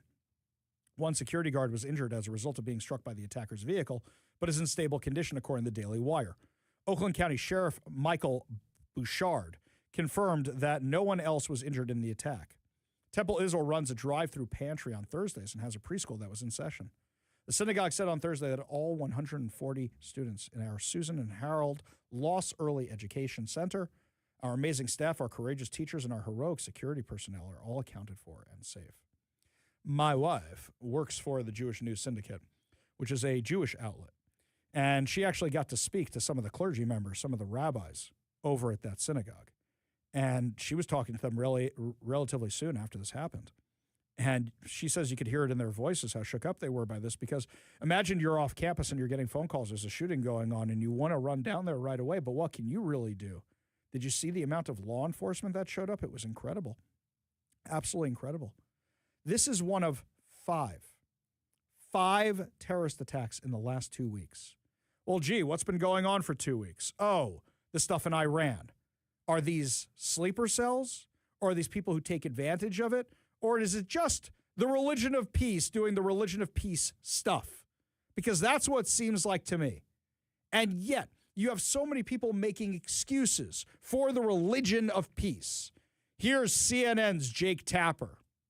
Foreseeing the real-life consequences to the elevation and platforming and legitimizing of anti-Semitic voices. To be crystal clear, we do not know the motivations of the attacker, this would-be mass murderer of Jews. We don't know their political views, but the Overton window. We don't know their political. What was the motivation, do you think? Okay, as soon as I heard about this attack, I said it's one of two things. It is either somebody who listens to Tucker Carlson or Candace Owens, or it is somebody who, shall we just say, comes from the same region of the world as my people do, right? We knew what this was going to be. We knew what this is going to be, but the mainstream media trying to excuse this? Oh, we don't know what the motivation was. What do you think his motivation was? Well, he really wanted to get the food from that drive-through pantry. So he drove his truck right into the building, loaded with explosives and carrying a rifle and opening fire on security guards. Why target a synagogue? Well, I don't like the funny hats. Well, still, why target the synagogue? On CBN, you got to listen to this talking head they found. I don't even know her name, but this talking head, now she's viral famous because of the dumb thing she said. This situation, this was an Israeli temple. It was aligned with Israel. I will say that. A Jewish temple? A Jewish temple. A Jewish synagogue is not an Israeli temple. It's called the real Israel temple. They're Jewish. Okay. They're the people of Israel. How do you let me just finish my point. So it was wrong from the premise. He's right. It's wrong from the premise. I assume we have a lot of people who read the Bible in our audience, right? I assume so. Our Jewish friends, our Christian friends. Why are they called the people of Israel? Because the 12 tribes came from Israel, whose name was also Jacob. Got the name of Israel after fighting with the angel. Do we need to do Bible study class for the people over on the CBN network? Do we need to do that? This is bonkers crazy. You know what an easy statement is? What President Trump did. Just like this. Before we begin, I want to send our love to the Michigan Jewish community and all of the people in Detroit area following the attack on the Jewish synagogue early today. And I've been fully briefed, and it's a terrible thing, but it goes on. We're going to be right down to the bottom of it. It's absolutely incredible that things like this happen. That's it. That simple. Is it that hard to do? You don't need to twist yourselves into knots and start writing about Islamophobia like Bernie Sanders did. What is this nonsense? Well, our friend Emily Al-Hadif, she writes a newsletter called The Cholent. Cholent is a Jewish word for stew that we have on the Sabbath. And it's usually a mix-mosh of things that are related to the Jewish community that happen in our part of the world. She's calling out the Seattle Times.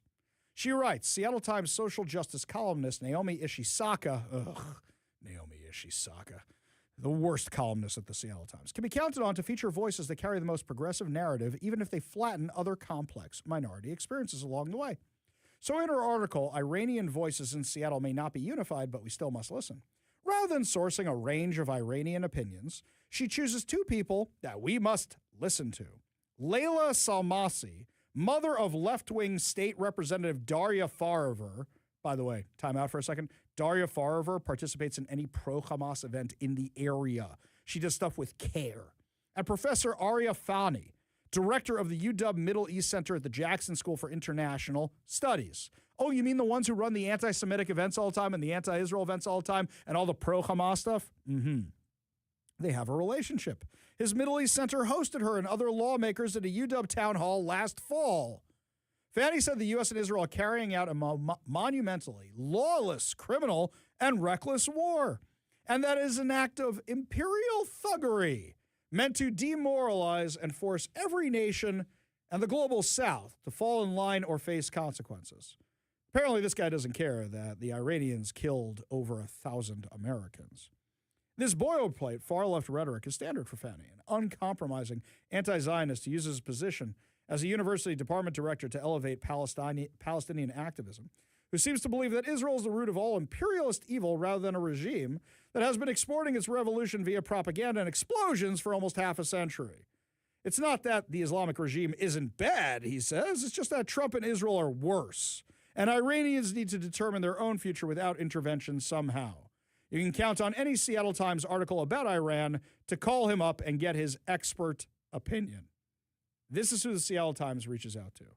Cancel your subscriptions. They do not deserve your money at all. At all. Also, half their paper is national outlets. Washington Post, New York Times, whoever, Associated Press. They didn't even send reporters to cover the story with me, Brandy, and Jonathan Cho in federal court, which is a huge First Amendment implications case. Instead, they took the article from the Associated Press. Cancel your subscriptions to the Seattle Times. They don't deserve it. But also, they're now running cover for the people that are pro the Ayatollah? Are you kidding me with this? Can you imagine? If somebody said, yeah, I really like that Grand Dragon of the KKK. Really good guy. He was just misunderstood. He was just going into Manhattan for a day of fun, right? That's basically what they're doing. But for some reason, it's okay when it comes to the religion of peace. We go to the Warrior Injury Law studio line, take a call from Gerald. Gerald, what's up? Yeah, the new Supreme Court guy from the law firm with the Gates name in it. Yes. Just wondering, is that the one Bill Gates Sr. belonged to, who was so hot on getting an income tax several years ago, which would mean they've been thinking about it for a while? That is a great, great question. Hang on. I am jotting this down. And Gerald, I will find out for you. I would assume a name like Gates, it probably is because it's a high-profile law firm. I will find out for you. Everybody mentions it so fast, but then the Gates is at something Gates something. And so it's kind of tucked in there, so that's what I'm wondering. No problem. I will do a little research on that, Gerald. Good question. So for those of you who weren't listening before, Gerald is talking about Jay Inslee's Supreme Court justice pick that he picked to fill the spot of the retiring Supreme Court justice. They work together at the same law firm, which has the name Gates in the title. In addition to that, this guy gave tons of money. I mean, tons of money to every Democrat cause, every Democrat politician who has made your life a living hell. But especially he has funded everybody who backed the income tax. Gerald, great question. I will look into it and get back to you, okay? Thank you. All right, appreciate that. We will check it out. Appreciate the call. Appreciate you being part of the show. You want to be part of the show, you give us a call or text at 206-421-5757. That's 206-421-5757. We go back to the Warrior Injury Law studio line, take a quick call from George in Kenmore. George, got to make it fast. We got a break coming up. Yeah. There's a great show coming up on Fox, and I think they've reduced their rates for Easter. But everybody forgets you have to be a believer in the book to leave and to live in a Muslim country. Well, guess what? Abraham had two wives, Isaac from Sarah and Ishmael from Hagar. And that's the one where they scratched the ground at Mecca. And so the Muslim religion, came out of Ishmael, and the Jewish religion. I'm with you, but get to the point, George. We're running out of time here, man. Well, I'm just saying there's a great show on Fox because everybody's stupid on this, and nobody even remembers. I don't think our audience is stupid on this. I think our audience is pretty well versed. In fact, a lot of the time they actually come up to me and start quoting scripture at me, and I have to translate it into English before translating it back into Hebrew to realize what they're talking about. The two wives, their connection there, Oh, you mean all that, the historical stuff that goes into it. Yeah, I think it's a little bit more than that, but appreciate the call, George. Appreciate you being part of the show. You want to be part of the show, you give us a call or a text at 206-421-5757. That's 206-421-5757. Make no mistake about it, my friends. We are in a war against terror. We have been for years. We are finally participating. But you know who's not participating? Local Democrats. In fact, when a war memorial was proposed for our very own Washington State Capitol, they shut it down. I'll tell you what happened in the final moments of the legislative session that you didn't hear about when we come back. You're listening to the Ari Hoffman Show on Talk Radio 570 KVI.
Thank God the legislative session is over. I'm not sure I could have taken any more bad bills, any more bad policy, any more taxes the Democrats have coming our way.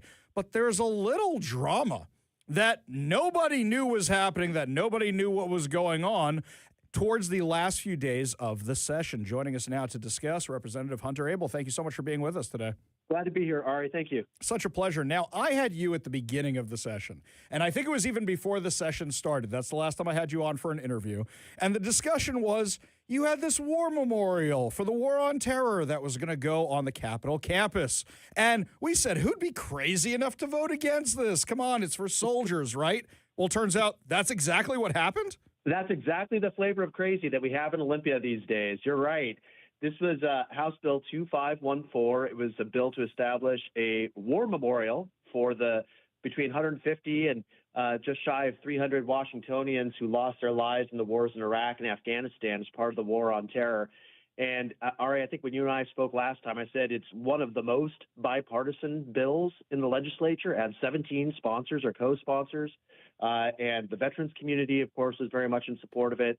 And, of course, a lot of the grieving family members from around Washington State here who lost service members in Iraq and Afghanistan were very much in favor of it. I was hoping it was going to be an easy glide path to passage and getting to the governor's desk. Turns out not so much. Okay, why is that? Who's standing in the way of this thing? Well, this was fascinating, Ari. So we go through the committee process, and that bill ended up going through two committees that are controlled by the Democrats, and it got a lot of support in both committees. And then it started slowing down as it came time to come to the floor, and I couldn't really figure out what was going on. And I started talking with some of the folks on the other side of the aisle, and I heard a couple of things, and they were kind of sheepish in talking about this. They said, well, some members of our caucus don't understand the term global war on terror. They think you're making an editorial comment about what that war was involving. And I was kind of flabbergasted because I had to explain to them, that's the actual title of the conflicts in Iraq and Afghanistan. That's what the federal government has called it in law for 20 years. And so, there was kind of this dawning realization with some of them that both Democrat and Republican administrations have called it this for over 20 years now at this point. And that seemed to make progress with some of them. And they went back to their caucus, and then they came back, and I found out what the real problem was. The real problem was the conflict with Iran and ongoing tensions between Israel and Palestinians, conflict there in the Middle East, and they just didn't like it. Wait a second. Wait, hang on. Hang on. I got to stop you for a second there. I gotta drill down on this a little bit. Yeah. So, what does Israel and Gaza have anything whatsoever to do with this? Because last I checked, we're talking about the Americans who gave their lives fighting terror overseas around the world in the global war on terror. What does Israel and Gaza have anything to do with this? Absolutely nothing other than being in the same general geographic part of the planet. Nothing at all. I couldn't believe it. I was really astonished and went back and forth saying these are completely different things. This would be like opposing the Vietnam Wall Memorial in D.C. because you have problems about, like running guns in Central America or something like that, and completely unrelated issues.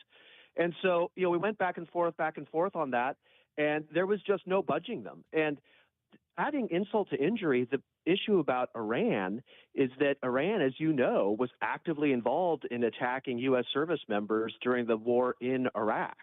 And so there was some overlap there, but to the extent there's overlap, I would say it makes it more important to pass the war memorial. But the Israel-Palestinian thing, there was just no relationship at all, and I thought it was very telling that they would come out of completely left field with some unrelated issue in order to tank the bill. Let's back up a second, Representative. I'm sure that if we went through the over 1,000 people who were killed by Iran who are Americans, we would find somebody from Washington State. In fact, we'd probably find more than one from Washington State, sadly enough. And Iran has been at war with us for 47 years, whether or not we've been at war with them. So they don't think those people deserve a memorial as well? Well, apparently not. And, the thing is that the amazing thing about this is that we're talking about service members from all over the state of Washington, including a lot of constituents from Democrat districts. That was part of what I was trying to emphasize to the other side is that, look, this isn't just service members from out in Northeast Washington, where I'm from, conservative, God-fearing country. This is also a lot of young people of color who signed up in the military right out of high school from Seattle and Tacoma and, want to go out and serve their country, and they died in these conflicts overseas. Let's build a war memorial to them, just like we did for the service members from Washington who died in World War I, World War II, Korea, and Vietnam. And I was maybe naively thinking that would carry the day and that surely we'd be able to get this through, hopefully unanimously. But, for the other side, apparently whatever is going on in their mind with regard to the Israel-Palestinian issue, as well as kind of linking it to the current issues with Iran, was enough for them to say, no, we're not going to allow it to pass. And I was amazed. That's insane. We're talking with Representative Hunter Abel about the war memorial that was supposed to be going on the U.S. Capitol, but apparently now Democrats have stopped it. So last time I checked, there were 2 members of the Democrat caucus that are big anti-Israel types, big anti-America intervening in Iran. Representative Farivar and Yasmin Trudeau. Were they involved in this mess? Well, the senator was not involved in this, to my knowledge. She's over in the other chamber. In the House, I don't know. This might be like Murder on the Orient Express. It may have been everybody had a role in killing this bill among the Democrats. Yeah. There were a lot of people who were involved in this. I will say, Ari, I noticed a generational divide among the Democrats. The older, more senior Democrats who were alive and doing things on 9/11 instantly got the importance of this war memorial and were very good to work with. It was the younger socialist Democrats that said, hell no. And that, I think, is very, very revealing. We've got a lot of members of the Democrat caucus who are very young, who've frankly never had a job outside of government, and they view their job as trying to remake the country and their state and our state in kind of what they imagine, to be a socialist utopia. And so that seemed to be the problem. And at least, for this session, there was no getting over it. Insane. Absolutely insane. Now, I don't spend a lot of time at the Capitol campus. The last time I was there for the day, and I had the chance to walk around, and I had never actually noticed how many memorials are there. They're all over the place there. So let's play devil's advocate for a second, just for a second here. I assume that the reason the Democrats didn't want to have this thing is because, we have a budget crisis and there's so much waste and maybe we don't have the money because we had to make so many cuts. I assume this thing must have been costing millions of dollars, right? Well, guess again. So the bill itself is built around the idea of having the vast majority of the cost for the war memorial to be raised from private sources. In fact, a couple of years ago, a bill was passed with overwhelming support from both parties to allow the Secretary of State's office to take private donations for exactly that purpose. The problem is that there's no design for the war memorial and no location for the war memorial and no process to get it built. That was what my bill was trying to do. And fundraising has lagged because there is no process in place. But what was fascinating is that the bill that went through a few years ago, again, with overwhelming Democrat support, talked about the global war on terror and how it's important to honor and recognize Washingtonians who lost their lives. Apparently it was good enough a couple of years ago, but not good enough now. Insane. Absolutely insane. Can't believe that while our men and women are serving overseas combating terror, that the Democrats in Olympia don't want to honor those who gave the last full measure of devotion, keeping us safe from radical terror around the world. Representative Hunter Abel, thank you so much for your time today. Thank you so much for bringing this to our attention. And you got to get some sleep this weekend, man. You guys are all exhausted. I saw what you guys put in. You're all rock stars trying to stop that income tax. I'll tell you, Ari, that was just an incredible battle, 24 and a half hours straight through on the floor. And we had, folks who are new in the legislature, people who are returning veterans out there, leaving it all out on the field. I was really proud to be part of that fight. In the end, 8 Democrats joined us in opposing it, which is just astonishing. You almost never see that. The Democrats still had a couple of votes in reserve, and they muscled it across the finish line, but wasn't without us fighting World War III over the issue. I'll tell you what, is that you should pre-file a bill next year for Barca loungers instead of those chairs you guys have in case you have to pull more all-nighters. You can sleep right there at your spot. Representative Hunter Abel, thank you so much for joining us today. I really do appreciate it.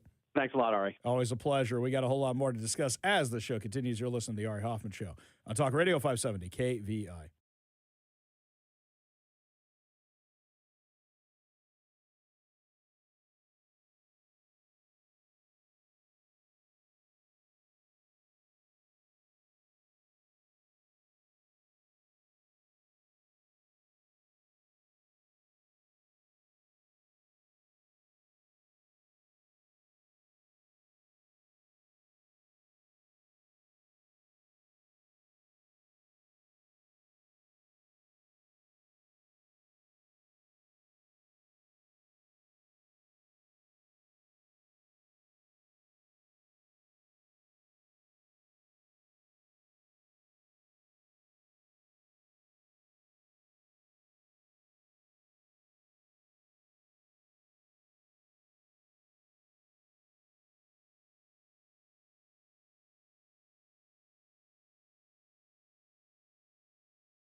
Well, let's see. My entire social media feed is filled with Bob Ferguson sucking for messing up my city and my state.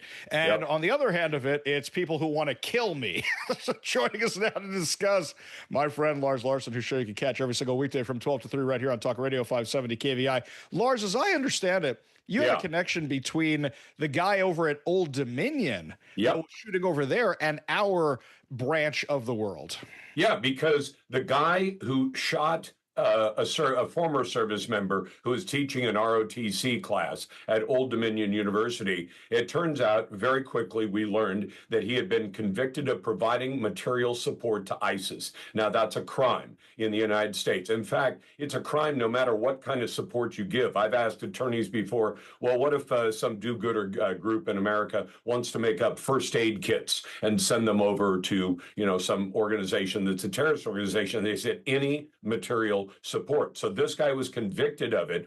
He was sentenced to 11 years in federal prison in 2017. Now, if your math is like my math, you say, well, 2017 plus 11 years, he should be in for a couple more years till 2028. No, he got out in 2024. Now, I would point out he was convicted in 17. That would be during President Donald Trump's tenure, and he was convicted by the federal DOJ, which was under Trump. When he was released in 24, which DOJ and which Department of Prisons was he under? That would be Joe Biden. And here's the tie to the Northwest.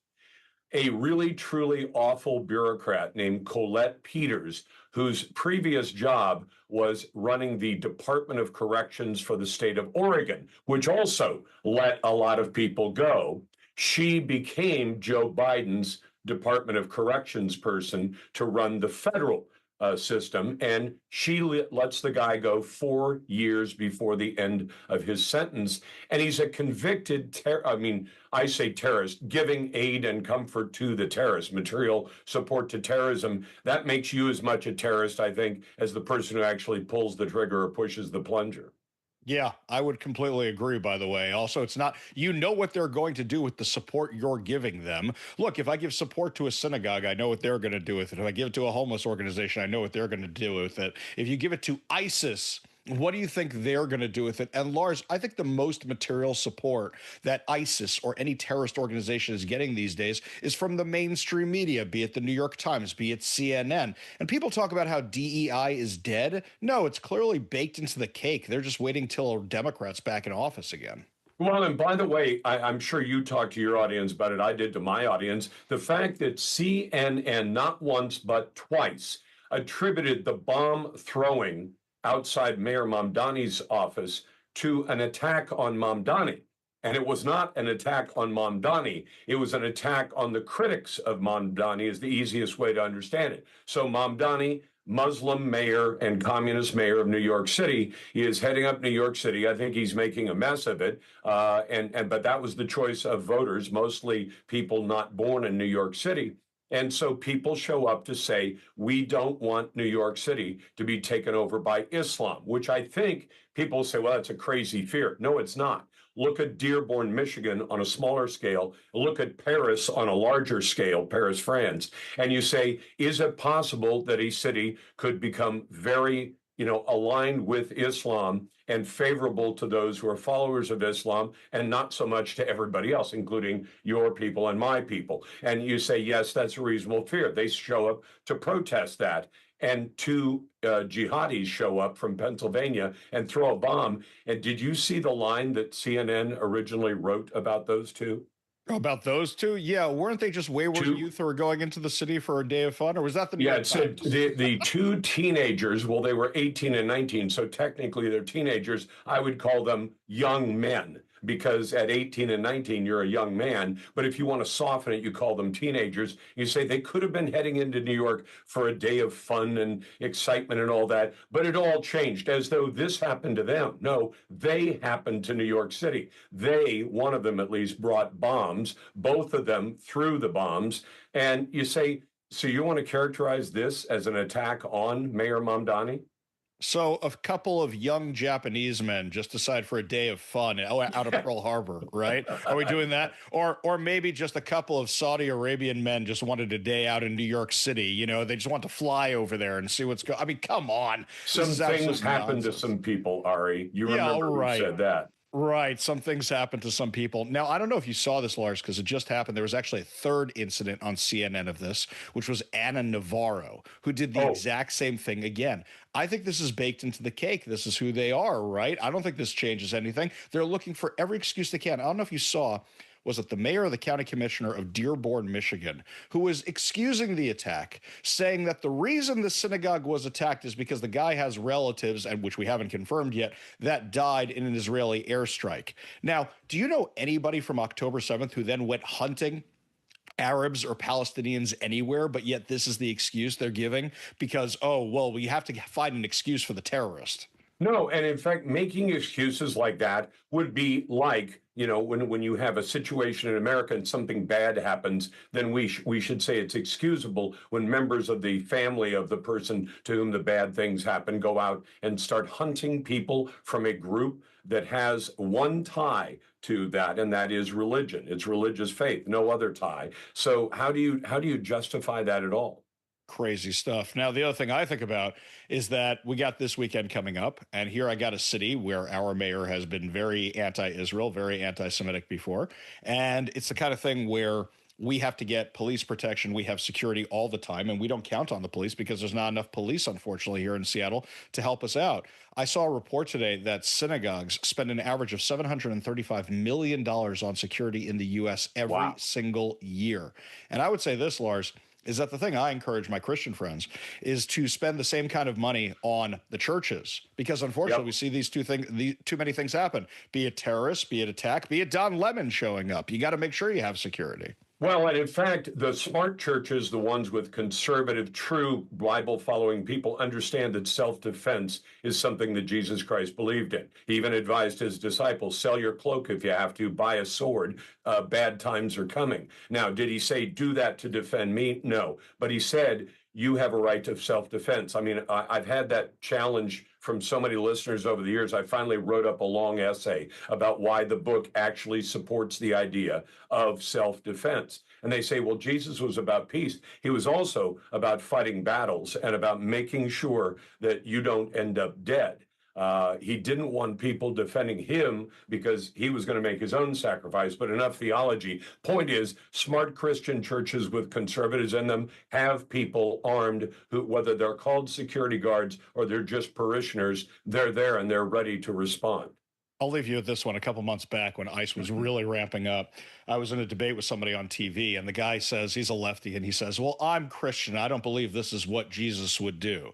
And I said, maybe if Israel had better borders back then, Jesus wouldn't have been killed by the Romans. And that would just like launch him into orbit. Which was Lars Larson. You can catch his show every single weekday from 12 to 3 right here on Talk Radio 570 KVI. Have a great weekend, my friend. And you as well, Ari. Take care. Only good news to wrap up the show. Your good news headlines heading into your evening commute. You're listening to the Ari Hoffman Show on Talk Radio 570 KVI.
Only good news to wrap up another amazing episode of the Ari Hoffman Show right here on Talk Radio 570 KVI. And we start with some programming good news.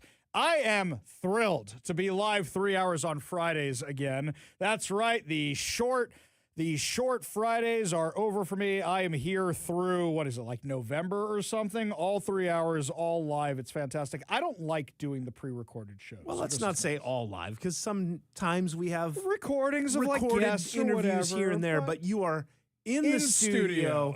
You are playing this here, and if you need to interrupt anything because of breaking news, you can jump in. Exactly. You can change stuff, but yeah. This is my favorite time of year also because in a week or two, I don't have to keep rushing home. I can go home. Yeah. I can have an old-fashioned out on the deck. I'm not having anything on the deck tonight because it's cold and snowy and nasty, but really looking forward to that. This is my favorite time of year. So, yeah, good news there.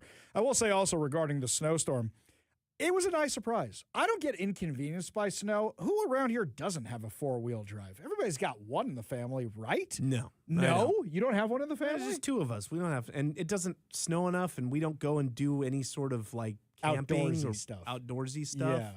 Yeah. If I need to, I can make it to the light rail. Okay. And I know you don't like that. No. I get the necessity of it. I mean, Mike the Snow Piercer, when he had to come in here and I couldn't get here, I couldn't even walk to my truck to get to my truck to come here. That was bad. That was a whole other deal. That But was a I whole do have my cars okay in the snow. Both of them are front-wheel drive. They're fine. They're done. Like, it's got to be really bad. So, stupid Ari Hoffman. I didn't understand the hills here in Seattle. So when I first moved here, I'm like, I'm from New York. I can drive in this. And it was one of the really bad, not this garbage. It was one of the really bad snowstorms. And my hill, it's a really, really steep pitch coming off that sucker. So I get in my Camaro, and I'm like, I can handle this. No problem. So I turn onto the big hill, and the car's not going forward no more. So I'm like, screw this. I threw it into reverse and went down the sucker backwards. And one of my neighbors goes, well, this is how Ari dies. Just me on snow going backwards. I had to leave it there the rest of the snowstorm. It was bad and embarrassing. You know, they actually make an all-wheel drive, or they used to make an all-wheel drive Charger, and it doesn't have a V8, though. It was a very strange thing. I'm like, I'll take the V8. I'll take the all-wheel drive if it's got the V8. These are the older ones. Now they realize it's the muscle car people who want these suckers. You know, you want the all-wheel drive. You get the Cherokee, like what I drove in today, and that was great. I mean, really, really great. Didn't get bogged down at all. No slippage, nothing. It's even got a little thing on it. Switch it to snow. It was great. Loved it. Now, meanwhile, you look outside, everything's melted. There's nothing left. Maybe in your yard there's something left, but here in Seattle, I didn't see anything left. I love the snow, though. Really, really do. In other news, do you know last weekend, the Nimitz left Bremerton and went to Norfolk, Virginia, where it's going to be decommissioned. The Nimitz is 50-plus years they've been using that sucker, the first of its class. Of course, it's been around since 1975. Well, one of the reporters, the meteorologist over at Cairo 7, actually went on the ship because he served on the ship. So he went on over there to check it out. Give a listen to this report.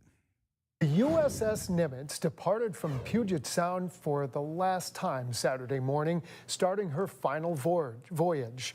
Water cannons fired to mark its farewell to the 51-year-old aircraft carrier. It left its port in Bremerton to be decommissioned in Virginia. The Nimitz is the Navy's oldest aircraft carrier and the first of its kind. Naval Base Kitsap Bremerton could see a new aircraft carrier stationed there by the year 2029. So that's Cairo 7 meteorologist Robert Van Winkle, and apparently he served on it, right? That's not him. Oh, that's not them him. introducing. I should clarify because you sliced and diced this for me. Let's let everybody know how the sausage is made here. It's a cool report, and by the way, it's a two-parter. Yes. But yes, the meteorologist over at Cairo TV, apparently he was stationed on the ship, and he would do. That's where he started doing weather, actually. So it's an interesting report. My problem with it was it's very visual. Right. So you gave it to me, and it was like, look at this place. It's amazing. Look at this part. I remember when I used to do this here, and I was like, not great for radio, but go over and check it out. And it's a two-parter. So it was interesting, which is why I pulled it in the first place. But then I realized when you told me, hey, Ari, this thing's like all visual, it's not going to work on air. I said, that's okay. I've been on the Nimitz before. So I was very privileged that a friend of mine was actually stationed, serving on the Nimitz. I think it was not this past summer, the summer beforehand.